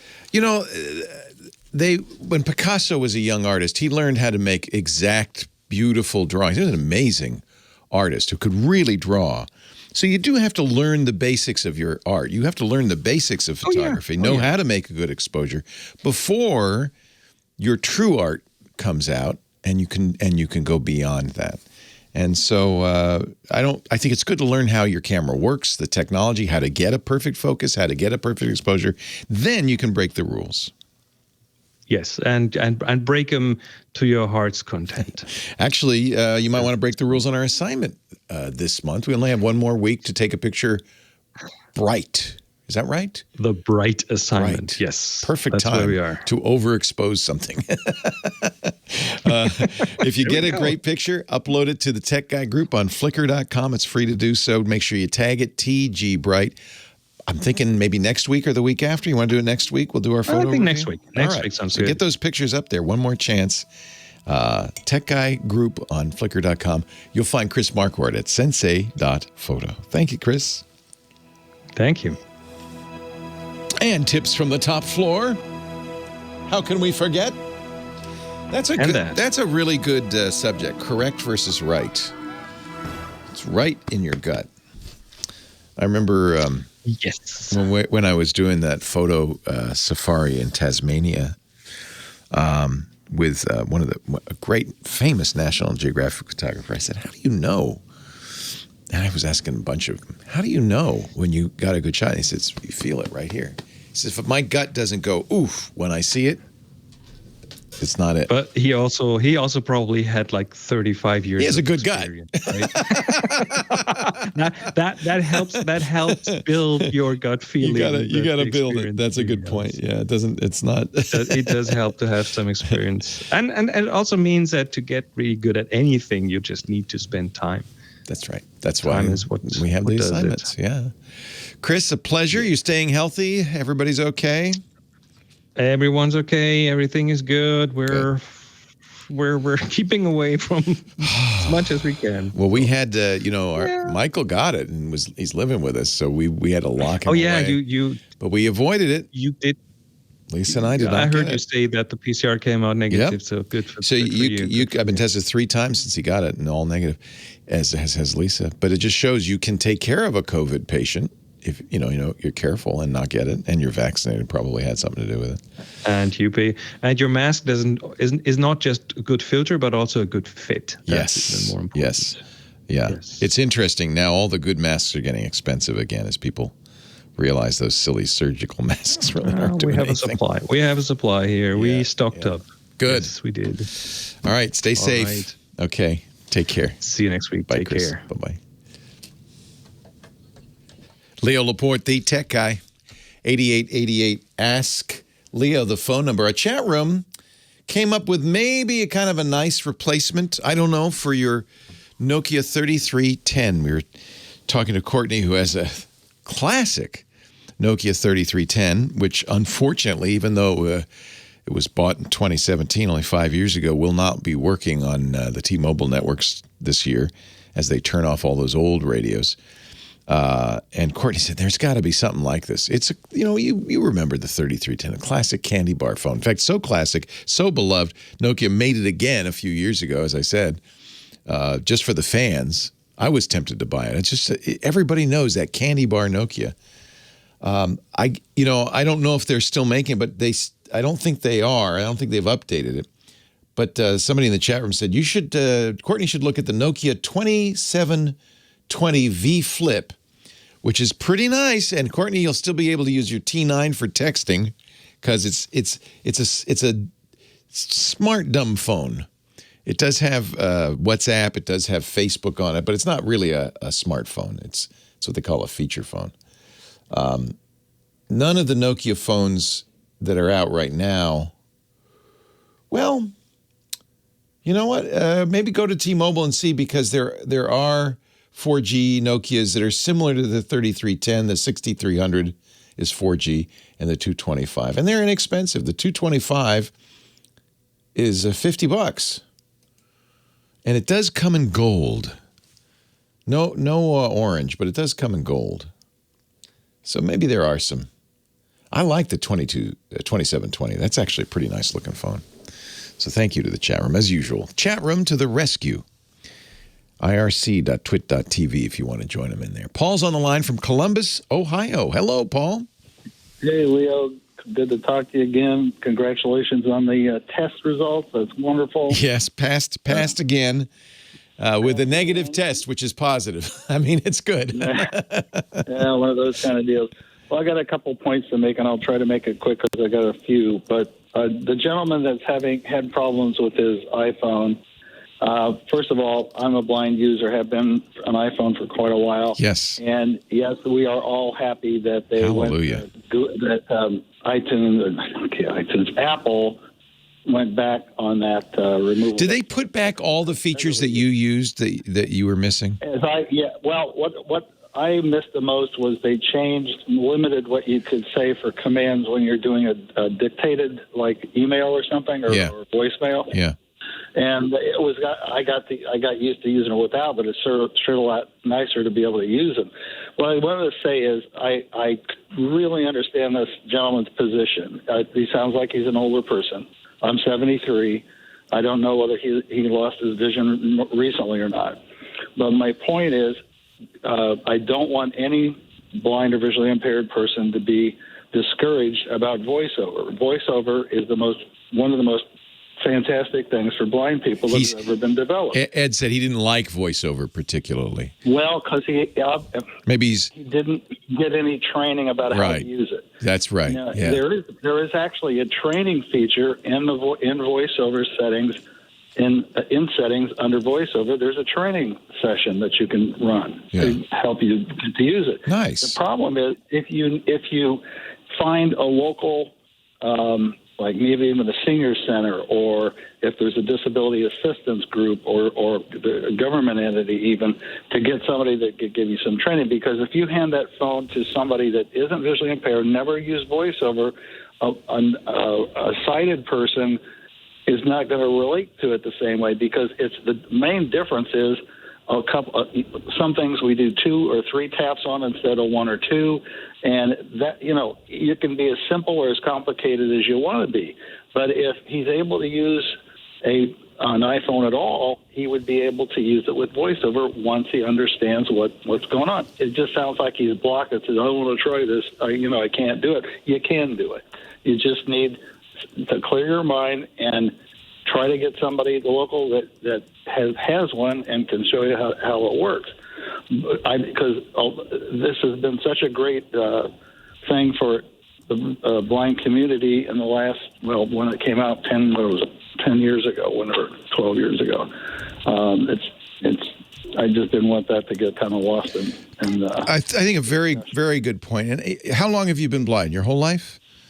Well, I've been blind my whole life, but I did have some better vision for up until a few years ago, and now it's gone to almost nothing. But I can still use the iPhone, and and I think that you guessed, and you might be right that Ed is newly blind, and I think that's this is one of the reasons I don't cover accessibility, except to get people like you on the air and our Julian Vargas, our friend, because if you're not blind, it's hard to know. When I try VoiceOver, I go, "Oh my gosh, how could anybody use this? It's so much work." Well, bring up the training. I will. I'll play with it. But again, I think anybody who has sight, it's just going to be hard to sympathize or understand, or even, objectively review this stuff.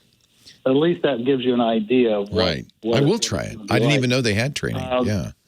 Yeah, there's a training thing, but again, it can be just as simple as you open a voicemail or a text message, you tap the screen and it reads it to you. I mean, it can be as simple as that. It's not. It isn't as hard as if you just get afraid of things. It's the apprehension. I would suggest to get a hold of Julian, and maybe he can even help him out more, or get him directed to a local entity that could help. I just, by the way, was interviewed by a friend, John Kalish, who's doing a piece on Julian. I can't remember who he's writing it for, maybe PC Magazine. He writes a lot for PC Magazine about this very issue about accessibility and so forth. Julian Vargas is kind of our angel here. And he's one of them. Yeah, he volunteers on a regular basis on this show to help people, to help them understand, at least to refer them to resources. So it's we want to mention him, and let me just real quickly also mention his website again. If you haven't heard me talk about Julian, it is what is it? Is it I can't remember off the top of my head. I don't recall exactly. Do you remember what it is, right? Yeah. It's techjv.com. I don't know why. I can't remember it. Techjv.com. His phone number is there. His email's there. Of course, it's an accessible site. Thank you, Kim. I'm glad you have a better memory than I do. And thank you, Paul, for reaffirming it. And I'm glad to hear that Apple has at least backed down on that and put those features back. Yeah. It wasn't just blind people. I've talked to other people who used it with their wife or, older people. It's just a very serious useful. Why take away capabilities? It makes no sense. Well, yeah, exactly. One other point I'd like to make, too, you're talking about the Josh Rogan situation. The government, under the First Amendment, can't make laws. In most instances, but Spotify can. There's no First Amendment. You can't exactly. Yeah. I mean, but you still can't yell fire in a crowded. Well, and we talked about this a little yesterday. The FCC does regulate broadcast, does regulate this show because we use public airwaves, but the internet is not regulated by the government and probably shouldn't be. The First Amendment protects that. And Joe Rogan is absolutely protected by the First Amendment. But I think it's also because Spotify pays him and owns him, maybe incumbent upon them as a private company, not necessarily to censor him. Maybe just put a warning on there. Joe's a comedian, not a public health expert. Exactly. And, if people want to listen, fine, but know what you're getting. Yeah. And the companies, all these companies, tech companies, social media, whatever, if they don't take some responsibility, they're going to get legislation that won't. That's right. Won't like at all. That's right. I think that's coming down the pike anyway, but that's exactly right. Yeah. Hey, I appreciate it. It's great to talk to you, Paul. One more? Go ahead. Yeah, one quick. I got a new iPhone this week. I had an 11 a couple of years ago. I had a deal from Verizon they couldn't pass up. They gave me as much money as I paid for it initially, so now I have a 13 Pro Max. Nice. Battery. Isn't it amazing? Incredible. Unbelievable. Leo Laporte, the tech guy. You heard the music coming. I think you knew what was coming, Paul. I listened to you. I've called several times. Yeah, it's great to talk to you. I got from GDB and whatever. But no, compared to the 11 even. Do you mind the size and weight? Because I've heard some people complain a little bit because it is a lot bigger. Well, my wife got the Pro, and I got the Pro Max. I like it for a little bit bigger screen. Not that I can see much more on it, but it's you've got some pretty small real estate to work with there, depending on how tight a selection might be. If you move, a quarter of an inch or something, or an eighth of an inch, it changes what you're on. Right. So I like it for that, and the battery capacity is great. Now, if I did it again, maybe I would just use the Pro or get the Pro, but they're great phones. I feel like it's one of those things where you start to do something, the phone's reacting before you even touch it because they know what you want. It's kind of amazing. I mean, the process. We were watching a TV show, an old show, and they had a Cray supercomputer on it. And my wife said, "What's that?" And I said, "Oh, that's from the early 70s." Yeah. And I thought, I wonder how powerful that was compared to. It's half the speed of that iPhone in your pocket. A multi-million-dollar supercomputer, half the speed. I read something about that the other week. That's right. Going over giving examples, and I thought that was phenomenal. And I love Rob Pyle. He's fantastic. Give him a longer segment sometime. We're giving him a show. So, we're beta testing it right now in Club TWiT, and if it goes well and there's an audience for it, we're giving him a space show on the podcast network. So, yeah, because I think you're right. I think this is a very interesting time, and Rod's the greatest. He's just wonderful. He does a good job of explaining stuff so people that aren't techie can understand better, at least, what's going on. I agree. He's great. Well, he's coming up. Stay tuned. Good. Will do. All right. Pleasure talking to you. Thanks, Paul. Take care. Yep, later. Well, hey. How are you today? Leo Laporte here, the tech guy. Time to talk computers, the internet, home theater, digital photography. We've got your smartphones. We've got your smartwatches. We got all that jazz. 8888 Ask Leo is the phone number if you have a question or comment or suggestion or want to talk high-tech. 888-827-5536. That's toll-free from anywhere in the U.S. or Canada. You can call me from even outside that area, and even France, but just use Skype out to call us, and then it won't cost you anything. Shouldn't anyway. 8888 Ask Leo. Let's go back to the phones. Lucky is on the line from Santa Monica. Hi, Lucky.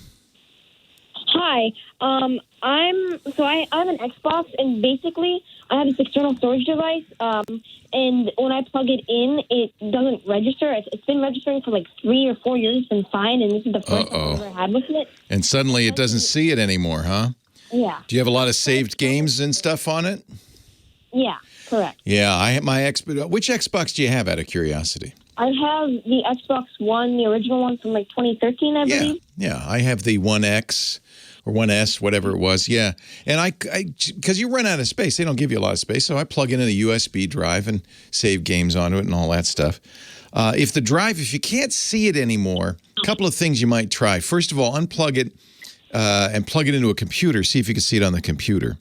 It may be. Does the drive have a detachable cable, or is it built into the drive?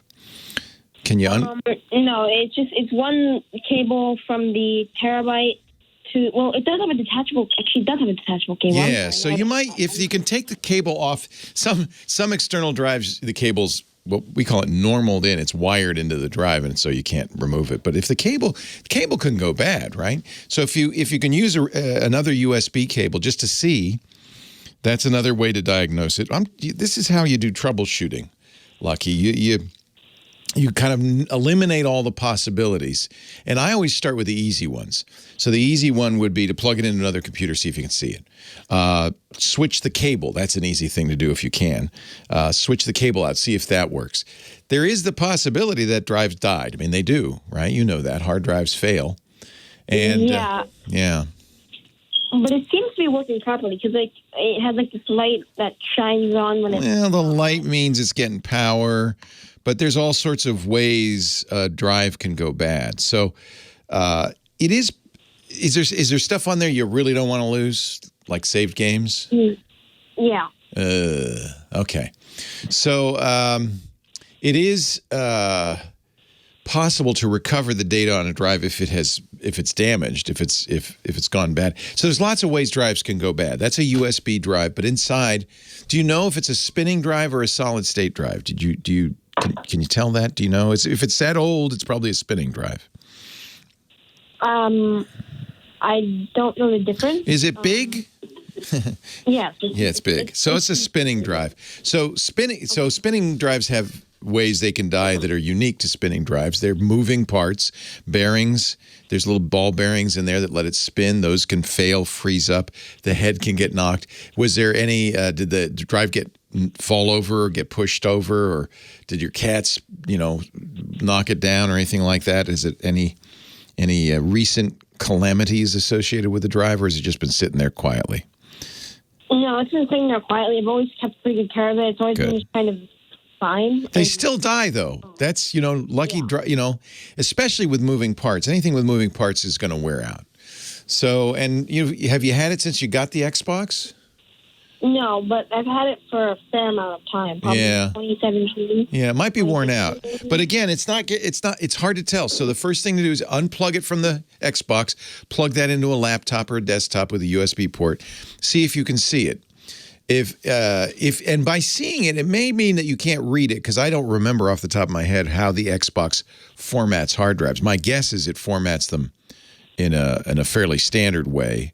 It's because it's basically Windows. So I'm going to imagine that you could plug it into a Windows machine and even read the data. If you can read the data, you might want to copy it just to make a backup, so you don't lose it, since you do have stuff on there. But if you can read it, then okay, good. Then the drive's okay. The cable's okay. Maybe there's something wrong with the Xbox. That's the least likely, and of course the biggest pain in the butt, because they're not really repairable. You'd have to buy a new Xbox.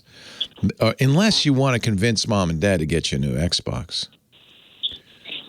Yes,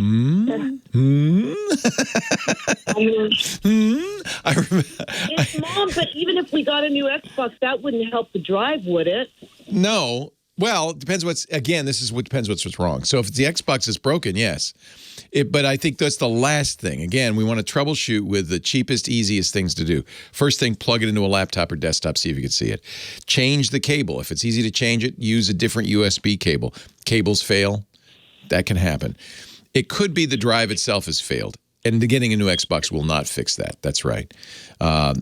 Sometimes you can run data recovery stuff on drives to fix them. I think it's not likely fixable, but if that's the case, if it's died, because these drives, they die in all sorts of interesting and not necessarily repairable ways. So is your big concern, Lucky, losing your saved games? Yeah. Yeah, I don't blame you. Which game? What game do you play? I play quite a few. Yeah. What's the one you really don't want to lose? Like a lot of progress. You're playing Skyrim and you got almost to the end of the game, something like that. Yeah. Yeah. I have a lot of those games. I mean, yeah. I've built up our. If I lost my Valheim saved games, I'd be so depressed because that's hours, hundreds of hours lost for good. But you know what I do is I make a backup. And so this is a very important lesson for everybody who uses a computer. If important data is sitting on a single drive, that's risky because if you lose it, you lost it. So, make a backup. You can make backups of drives. It might be a good time if you can get it into a computer to make a backup of it right now. And if you make a backup that you can restore onto another hard drive, then just get another hard drive and then I'll solve it. So there's a bunch of steps. Data recovery is a whole, area all in of its own. And I think it'd be a good thing for you to learn. How old are you, Lucky? I'm 13. You're in 8th grade, 9th grade? Yeah. Yeah. So are you kind of computer savvy? You're kind of the tech guy in your neighborhood? I mean, I know a fair about tech. I mean, not really. Not as much as you, of course. This is a chance to become an expert. How about that? Data recovery is, there's all sorts of things. There's software. There's all sorts of tricks. The problem with a USB drive like you have is the USB interface kind of hides the internals of the drive. So if you brought this to me in my little computer shop, which doesn't exist for good reason, but if you brought it to me in my little computer shop, I would open up the USB case inside it. There's a normal drive. I'd hook that up to a computer so that I could see it over the SATA connection. Then I could run software like SpinRite, which could diagnose the state of the hard drive. I might use file recovery tools in case, just maybe the directory got damaged, but the files are still there. There are lots of little software tools you can run to try to recover it. I asked you if it had gotten dropped. If it gets dropped, the head gets bent, or there's a scratch on the drive. A lot of times you can't recover that. That's a hardware failure. But I don't think that's what's happened. It may just be the drive wore out. But the first thing, again, take that drive, plug it into a computer, see if you can see it. Change the cable, see if you can see it. That's the first thing to do, okay? Okay. All right. And then maybe it's time to become a data recovery expert. Depends on how badly you want to save that Overwatch data. Yeah. What's your favorite game? Come on, you got one. My favorite, probably the Halo games. Halo, awesome. Awesome. Are you playing Halo Infinite yet? Yeah, I have. That's one of the few games that's on my internal storage, so that's fine. But yeah, sometimes I think sometimes the Xbox does in fact save games internally, even if the game itself is external. So you may not be out of luck. Yeah, but the thing is, I can't have because games are getting like really big now, right? Like, I know. Oh no, I know. And that's one of the reasons I asked you what kind of Xbox you have, because the newer machines. PlayStation 5, Xbox Series X, you have to get special internal drives, or otherwise the external drive is just a backup drive. It's not, you can't play off of it. It's too slow. Yeah. But on the older Xbox Ones, like I said, big fan, great game machines. You can use the external drive, and I do too. I do the same thing. But don't trust any drive. If you don't have a backup of it, you could lose it. So. Lucky, there's some places to start, okay? You're going to become a geek now. This is how it happens. Mom, are you still there?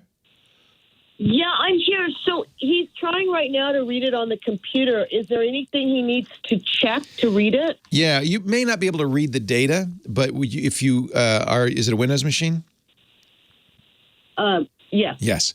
Yes. So if you hit Windows key X and you do you can look at system. This Windows key X will give you a pop-up menu, and you can look at the drive manager, and you could actually see at least if the drive is visible. The drive manager is a special partitioning program. You can at least see if the drive's visible.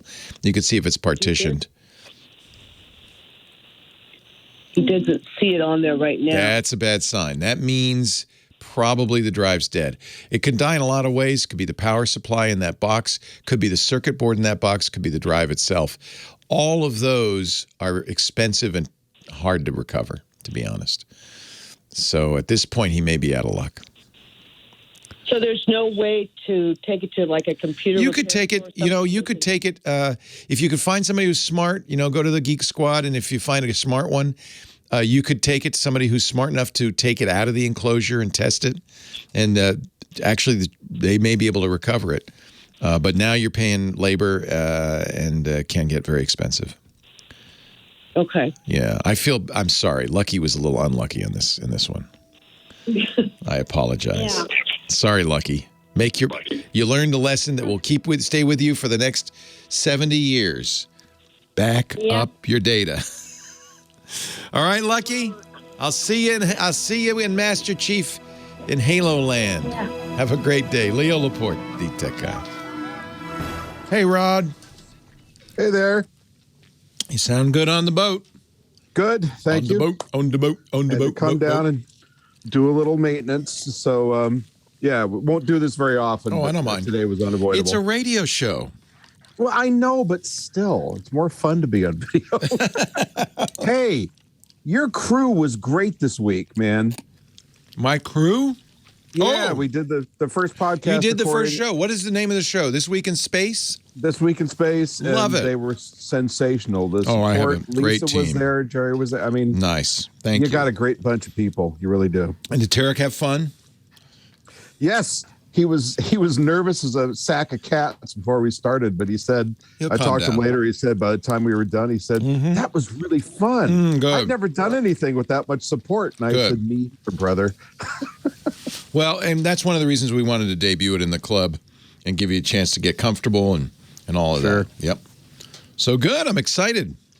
Me too. Really happy. We'll give it a plug, although, again, it's not available to the general public. Yeah, not for a while. Only to the smart people who have joined Club TWiT. Leo Laporte, the tech guy. Space guy Rod Pyle coming up. Lots of space news this week again. Jim on the line from Brownsburg, Indiana. Hello, Jim. Hey, Leo. How you doing? I am great. How are you, sir? I am doing fantastic. It's cold. It's going to have a nice storm coming by. Most of the snow, but I'll probably get hit on Wednesday and Thursday a little bit. Yeah, my mom's sitting under 2 feet of snow in Rhode Island. They hit him hard. That's all right. It's winter. It's supposed to do that. But, I came out here 5 years ago from California. Oh, you're not used to it. Not yet. See, I'm a New Englander, so I actually miss it, although I suspect if I were in it, I wouldn't miss it. So. Well, we get the 4 seasons, which is I love the seasons. Yeah, aren't the seasons? Yeah. Fall. Yeah, I love fall. The depression of no leaves on the trees for 4 months is Yeah, well, meanwhile in California it's getting green because we had some rain. So do you have a space story I hear, and I really want to hear this. This is about you and your dad? Actually, it goes back to 1954. My grandfather started a screen printing company, and it's called Stevens Screen Print. But he hooked up with Lockheed, Northrop, McDonnell Douglas, and all the other industries to get his business going. And as a screen printer back then, old school, it was done by real film to do your separations and screen printing on vinyls, cutting it out by hand. Wow. The artwork was all done by hand. And my grandfather got hooked up with NASA to do a special project for the Apollo 11. What? Oh, so now Rod is on the line because I would think I brought him in because I think he's going to want to hear this. He wrote a book, First on the Moon, about Apollo 11, as we we're all big fans. The first mission to the moon. I've been trying to hook up with you guys for a while because I know that he loved that whole Apollo 11. Oh yeah. So what did your grandpa and dad do? Did they do the logos on the? What did they do? So it was in 1967. That's the year actually I was born, and they were commissioned to do all the labels and decals for the Apollo 11 to go on the actual capsule, outside the capsule, outside of the space, the launching pad, everything. So if it said launch, it was a label. My dad made it. If it said, if it was the eagle with the moon, we made the decal. I'll never forget that picture of the eagle with the moon. Wow. Isn't that cool, Rod? That's great. And I was going to ask, did he also do the screening? I don't know if it was silk screened or what for the inside instrument panels. Yeah. Yes. Yeah, everything was silk screened. Oh. Everything was done by hand because they didn't have any image setters. They didn't have anything to do lettering. So my grandfather actually did everything by hand and sketched everything out, color separations, all screen printed, one image at a time. All the decals were hand cut and die cutted with a rotary die cut. Wow. But it was done by my grandfather and my father. Do you have, or do they have any pictures, Jim? I'd love to see pictures of those decals being printed and cut. Well, all we have left was what NASA sent us, which was a portfolio of the decals and the astronauts wearing the jerseys or everything they had. So cool. And my grandpa, they sold the company in 1985, but the company is still strong right now, called Stephen Label Corporation in Santa Fe Springs, and they still do work for Northrop. Or not Northrop, but Hughes Aircraft and all the other ones that bought out. So, but the whole thing which I love is my grandfather actually had the artwork sent to him, and all the color separations were done by hand on vellum and rubylith. Wow. And all color separated and then shot individually. Isn't it amazing? We were able to get to the moon. Even though we had so little technology compared to today. What an amazing story. I thank you so much, Jim, for sharing that with us. That's fascinating. Must have a little kind of touch of the moon there. That's very cool. Yeah. Wow. And my father, my grandfather, my grandfather passed away quite a while ago, but it's just something that the Stephen family still holds. Sure. Which is you're part of history. Back in 1967, yeah. Yeah, our designs went to the moon. Not a lot of people could say that. That's really... It was hard to do that stuff then. Yeah, it's funny. There right now. Yeah, it's still there. You know, someday when we recolonize the moon, when we set up those moon habitats, I'm sure that first landing, that Apollo landing site will become a museum. School children will go there and they will see your father and your grandfather's work right there on the lunar module or whatever's left. Thanks for taking my call. Hey, it's great to talk to you, Jim. Rod Pyle, our space guy, is coming up. We will talk more space when we come back. Leo Laporte, the tech guy. Now that's cool. That was cool. Did you take print shop when you were in high school or junior high? You know, I remember in roughly that time period, my dad was writing a book, and he was doing the illustrations for the book, and he did it all with those transfer letters. Yes. And I remember him sitting there going, transferring one letter at a time. It was a lot harder in those days. Now, are you talking about the wax ones? Yeah. You had to scrape them off? Yeah. And you got to the end of the word and you fouled up the last letter. Oh, what a and mess. You had to start over. Oh. And they cost a fortune. Oh, yeah. And the stuff that your caller was talking about, I mean, all those separations and the screens. And the I wonder if plates they and all that saved stuff. the original art or anything. I wonder.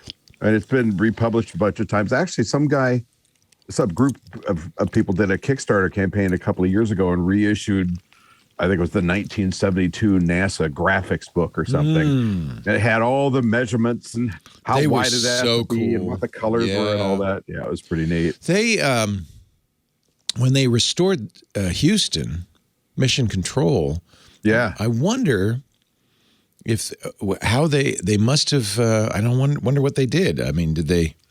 I actually know a lot about that because I was teaching a leadership course in mission control back in 2010, 2011, before they restored it, and they let us like take the class in there and show Apollo 13 cool. on the screen. Oh, so cool. So I ran up and I grabbed Gene Kranz's chair, and I'm sitting there with the red phone.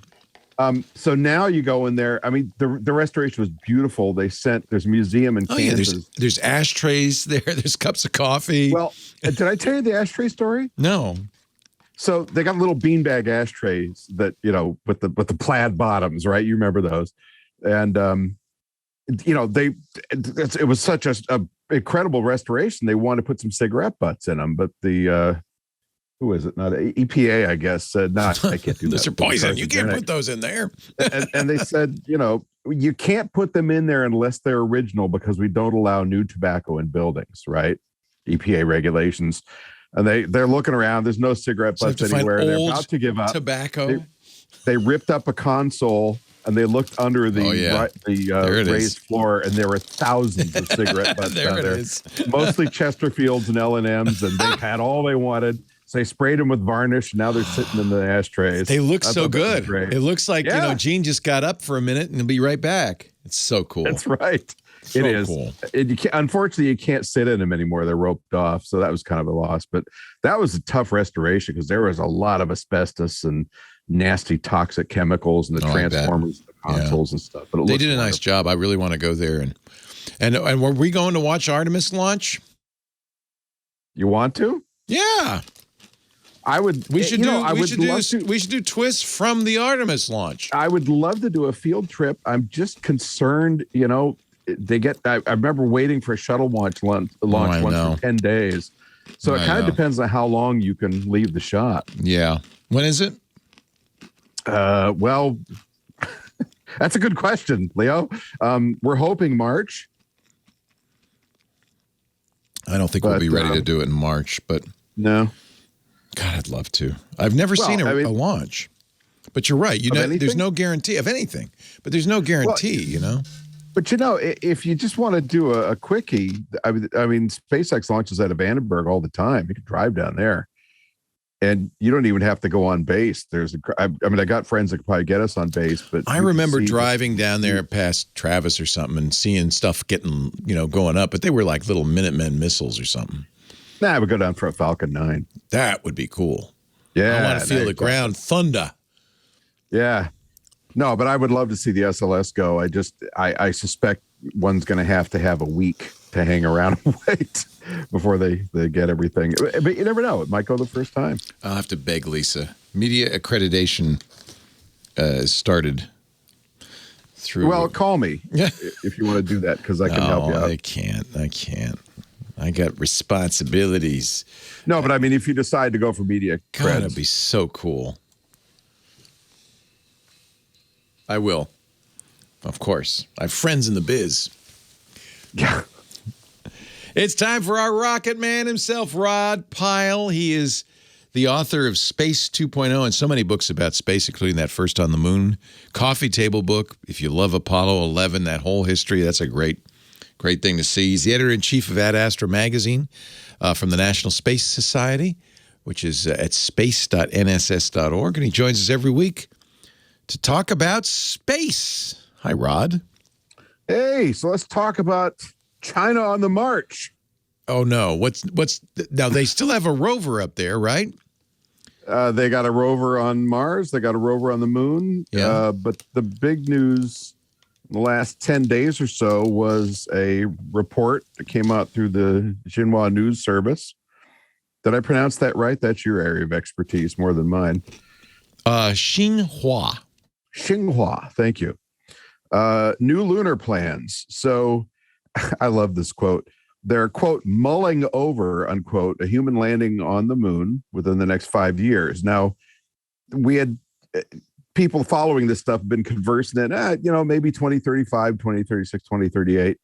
But a few surprises in this report. And there had been rumors of this, but it sounds like they're seriously looking at 2030, which may not be too much after we get there at the rate we're going. and we being the U.S., and they are developing, but have test flown a new lunar capable capsule. So as you probably recall, they were using a licensed version of the Russian Soyuz to do their orbital flights with people.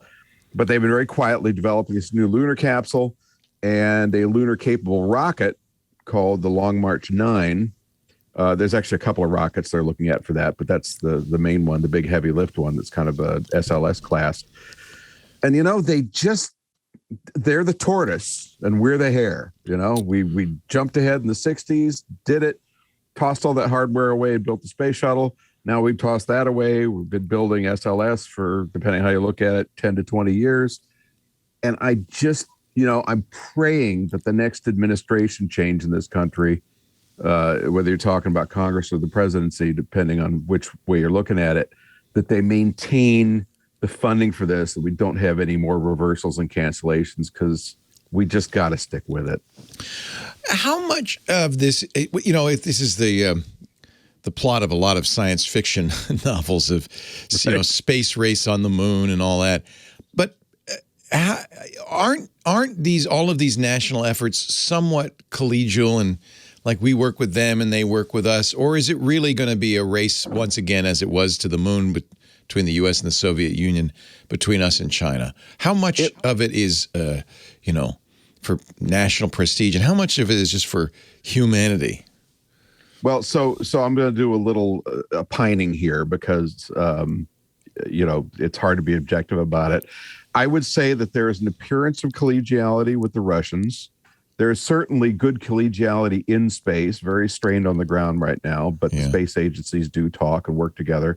With the Chinese, we don't get much. There's a little bit of exchange of information on the robotic exploration side, but on the human space flight side, it's really hard to get much out of them. And of course, anybody that works for the U.S. government is banned legally from exchanging any potentially advantageous information with the Chinese by ITAR and the Wolf Amendment and all that. So there's not a lot of cooperation, and it is starting to feel like the 60s again, with the difference being, at the time, as we both remember, we were aiming a lot of missiles at each other and a hair's breadth from pulling a trigger at times. With China and the U.S., we're their best customer. They produce 90% of our consumer goods, so we've got a lot of motivations to stay peaceful. But yeah, the competition's getting pretty fierce, and as we've talked about before, on the military side, especially with hypersonic missiles, and they're doing a lot of tests with anti-satellite laser systems and so forth. So there's a fair amount of tension. I'd hate for the moon to become a battleground. The moon won't. Yeah, a politicized. But orbit. Yeah, orbit will eventually. Earth orbit, because of course, inevitable. Those are launch platforms. We say, and if funding continues, that we're going to be on the moon, humans on the moon, 2025, right? Well, roughly? We kind of say that, roughly. It sounds more like 26 or 27 now. Here's a problem. What is are the Chinese sending humans to the moon, and what is their 5-year plan? Are they going to be? That sounds like another great leap forward, right? Yeah. Their 5-year plan is, they've developed the capsule, they've test flown it. They want to put humans up there. People. Yeah, their plan is ostensibly to put humans up by 2030. Now, we're trying to beat that, but we don't even have moon suits anymore. That program's behind a couple of years. So we built them in the 60s. But those are long gone. There's one good thing companies that made them are still around, but we don't have any EVA. There's one good thing about competition. We saw this in the 60s when it was the U.S. versus the USSR. It was a great spur to invest and move forward. I would hate for the moon to become a battleground, but at the same time, if it gets the U.S. Congress to fund NASA and it gets people working hard to get us on the moon, and maybe that competition's not a bad thing. Make it competitive, not war. Exactly. And you're exactly right. And I did a talk at the California Science Center a couple of days ago, and Charlie Precourt was on stage with me, who was a shuttle astronaut and chief of the astronaut office. Really great guy. And we were talking about this very subject. And, he's a chronic overachiever insider, right? I'm this author next to him sitting there thinking, what am I doing on stage with this guy? But he made the excellent point very eloquently of the U.S. always does better when it's in competition. and or when it feels threatened. And this pressure may be what it takes to get us off the mark and get serious about it. Yeah, maybe. It's an interesting time we live in, and I'm glad we've got our spaceman, Rod Pyle. We're working on a podcast Rod's going to be doing called This Week in Space. So tell us about your co-host and about what you plan to do with the show. So Tarek Malik is my co-host. He's the editor-in-chief over at space.com. We've been friends for years, very knowledgeable. I have to be careful he doesn't make me look like I'm not talking about. Well, you need know what I'm talking about. I'll just from my own experience, you need one dumb guy on the panel so that so you can say, what does that mean? What's that? Right. And that's my job. Ask obvious questions. Yeah, right? Yeah. So I'll play that role. Good. And so we had a lot of fun. Went about half an hour, and we're going to open with we're going to do a quick segment where we chat headlines, and then after the break we come back and do a deep dive. So the first one's going to be on what we're talking about today, the race back to the moon. Nice. And then we close with if there's something special that week, like an interesting alignment in the sky or a launch or some news to look forward to, like the continuing the commissioning of the web or something like that. And we close on that. So it was a blast. Space and like I said, news. your folks were sensational. Now, I hesitate mentioning it because it isn't yet a public podcast. We're doing it in stealth mode, kind of like the Chinese astronauts in the back of the moon. We're kind of keeping it quiet. But at some point, if interest is sufficient, we will go public with it. If you are a member of our club, TWiT, podcast club, you can listen to it now. The first show is already out, and you're going to do a few more on the club TWiT feed. For more information about that, it's $7 a month. So I know that's probably too much for some of you, but if you go to twit.tv/clubtwit, you can find out more about that. And actually, I think they're posting it next week. Good. So it's not yet on the feed, but there will be a feed. I don't think it's on the feed yet.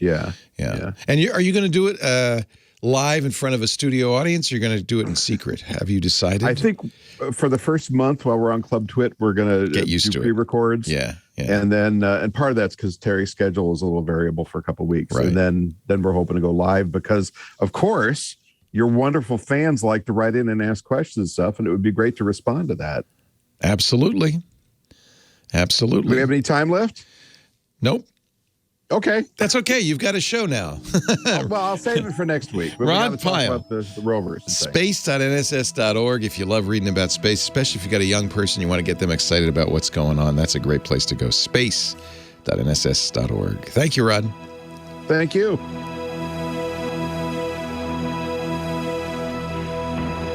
Nice. All right, Mr. Pyle.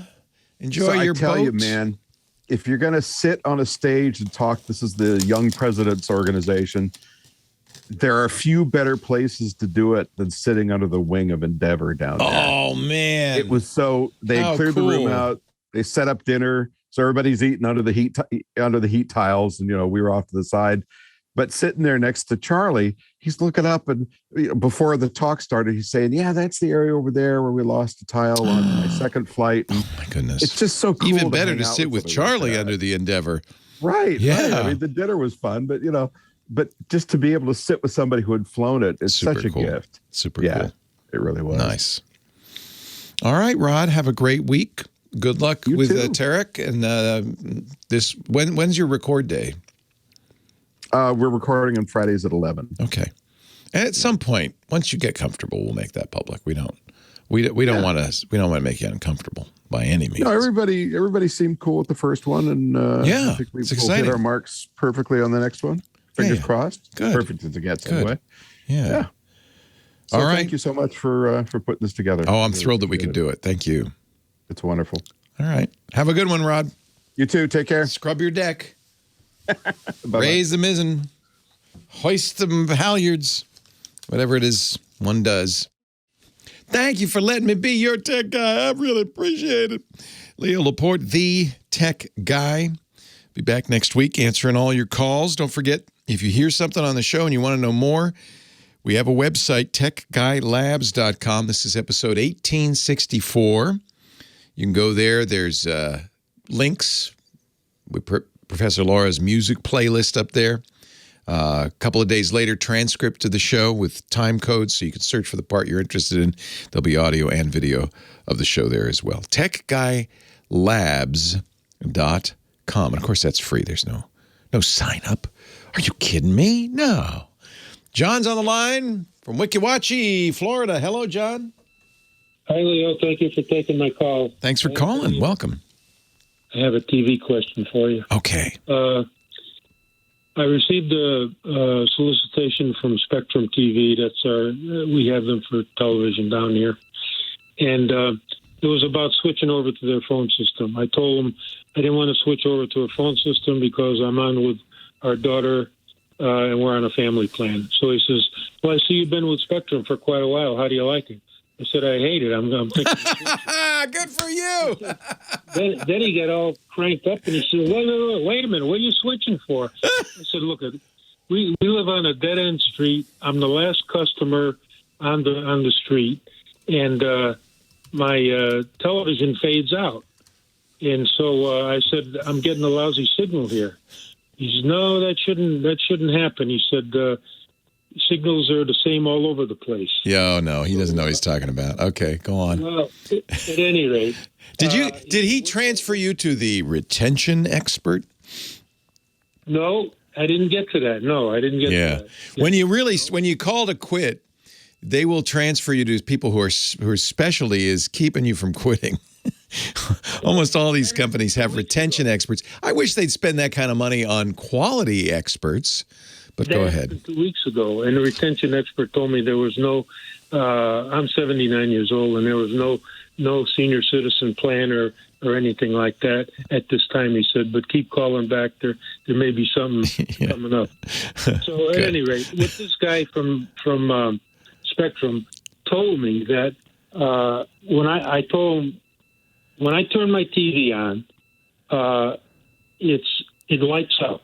Yeah. But there's no picture. Oh. And then after, I wait a minute, and a picture comes on the screen, but it's not in full color. It's faded color. Then I wait another minute or two, and the full color pops up. It's probably your TV, not Spectrum, I'll be honest with you. Well, that's what he told me. Yeah, he's probably right. Then he told me, he says, look, how old is your TV? I said, look, I put the TV in the house when I built the house back in 2012. Okay. So it's like 10 years old, yeah. And it's a Sony, or Samsung, I mean. And I have had no problem with it. And that's what he said. It's probably the TV is dying on you. So if I were... a Roku TV. Yeah. And the reason I'm calling you is I never heard of a Roku TV. Okay. And lo and behold, I go into Walmart looking at TVs. And there all you can see is Roku TVs everywhere. Exactly. Oh. Right. And I never heard of them before. It's not a TV brand. It's still Samsung, LG, Vizio, that kind of companies. But they build Roku smart TV into the TV. And what Roku is a streaming box. Have you heard of Apple TV, for instance? Yeah. Or Amazon's Fire TV? These are little devices, and they really hark back to a day when TVs were just dumb. They didn't have any internet connection. Probably very much like your Sony right now. It doesn't have an internet connection. So the way you get streaming stuff over the internet is you buy a little box that does hook up to the internet and then connects via normal HDMI cable to the TV. And that little box is basically, it's a computer that can see Netflix and Amazon Prime and Hulu and all the streaming services. He told me, and he says, I won't need the box. I have a Spectrum box now that I have to. Well, if you want to get rid of Spectrum, if like you're really unhappy with a cable company, that's the category we call cord cutting. You're a cord cutter. The cord you're cutting is the cable cord. Unfortunately, in this day and age, you really can't cut the cord because then you need to replace the cable company with an internet service provider, which is, wow, the cable company. Right. So you can't get away from them. There are other people providing internet, and competition, I guess, someday will come to Wikiwachi. But for now, probably you're going to end up with Spectrum anyway.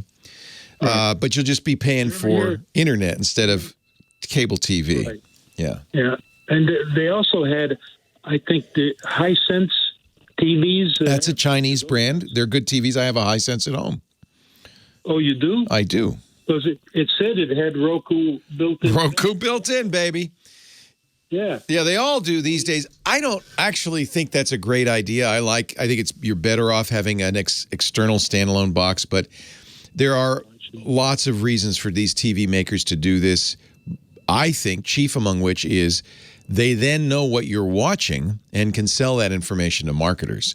In fact, there are some TVs that now pop up ads when you're seeing, let's say you're seeing a Pepsi ad, they'll pop up a little thing that says, and here's a 50-cent off coupon from Target for that Pepsi, which I find incredibly annoying.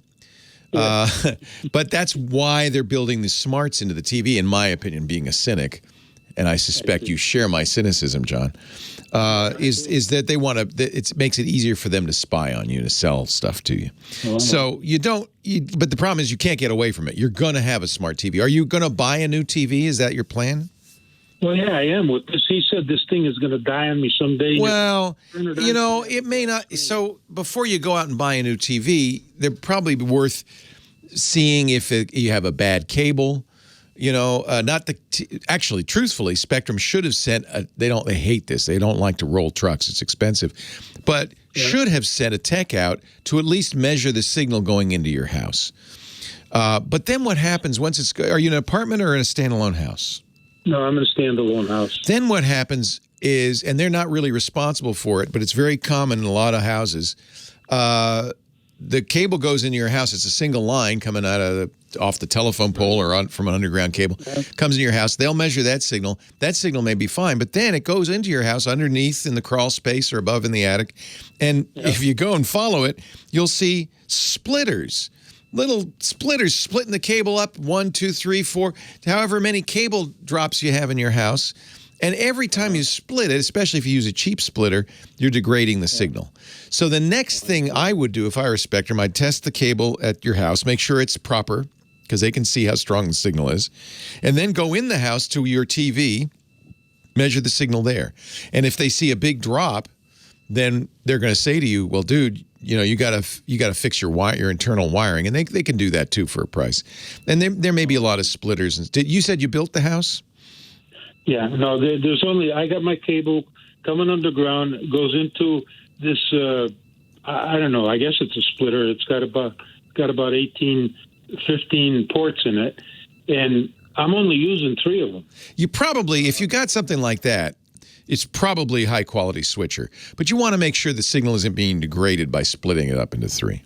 And a good switcher, a good splitter will not. There's good and bad. So that's the first thing to do is make sure you just don't have a bad signal going into the TV. Next thing is make sure that the cable box has a good cable going into the TV. Those HDMI cables, actually, you can get a bad one or they can fail. They can be a problem. Before buying an expensive TV, I'd check all of that. And then if you want to get a TV, 10 years later, TVs have gotten really good. My favorite is LG, Sony. You already have the kind of the king of the hill in Sony. Samsung makes excellent TVs. And yeah, they're going to have those smart features built in. I'm sorry, but that's just impossible to get away from. Pleasure talking to you, John. Pleasure talking to all of you, but I am out of time. I got to get out of here for the next guy. Thank you for being here. Thank you to Professor Laura. Thank you to Kim Schaffer. Thanks to all you who listen, all of you who call. I hope you have a great, safe Geek Week, and I hope you come back here next week so we can do it all over again. Leo Laporte, the Tech Guy. Have a great Geek Week. Bye-bye. Well, that's it for the Tech Guy Show for today. Thank you so much for being here. And don't forget, TWiT, T-W-I-T. It stands for This Week in Tech, and you'll find it at twit.tv, including the podcasts for this show. We talk about Windows on Windows Weekly, Macintosh on MacBreak Weekly, iPads, iPhones, Apple Watches on iOS Today, security on Security Now. I can go on and on and on. And, of course, the big show every Sunday afternoon, This Week in Tech. You'll find it all at twit.tv. And I'll be back next week with another great Tech Guys show. Thanks for joining me. We'll see you next time.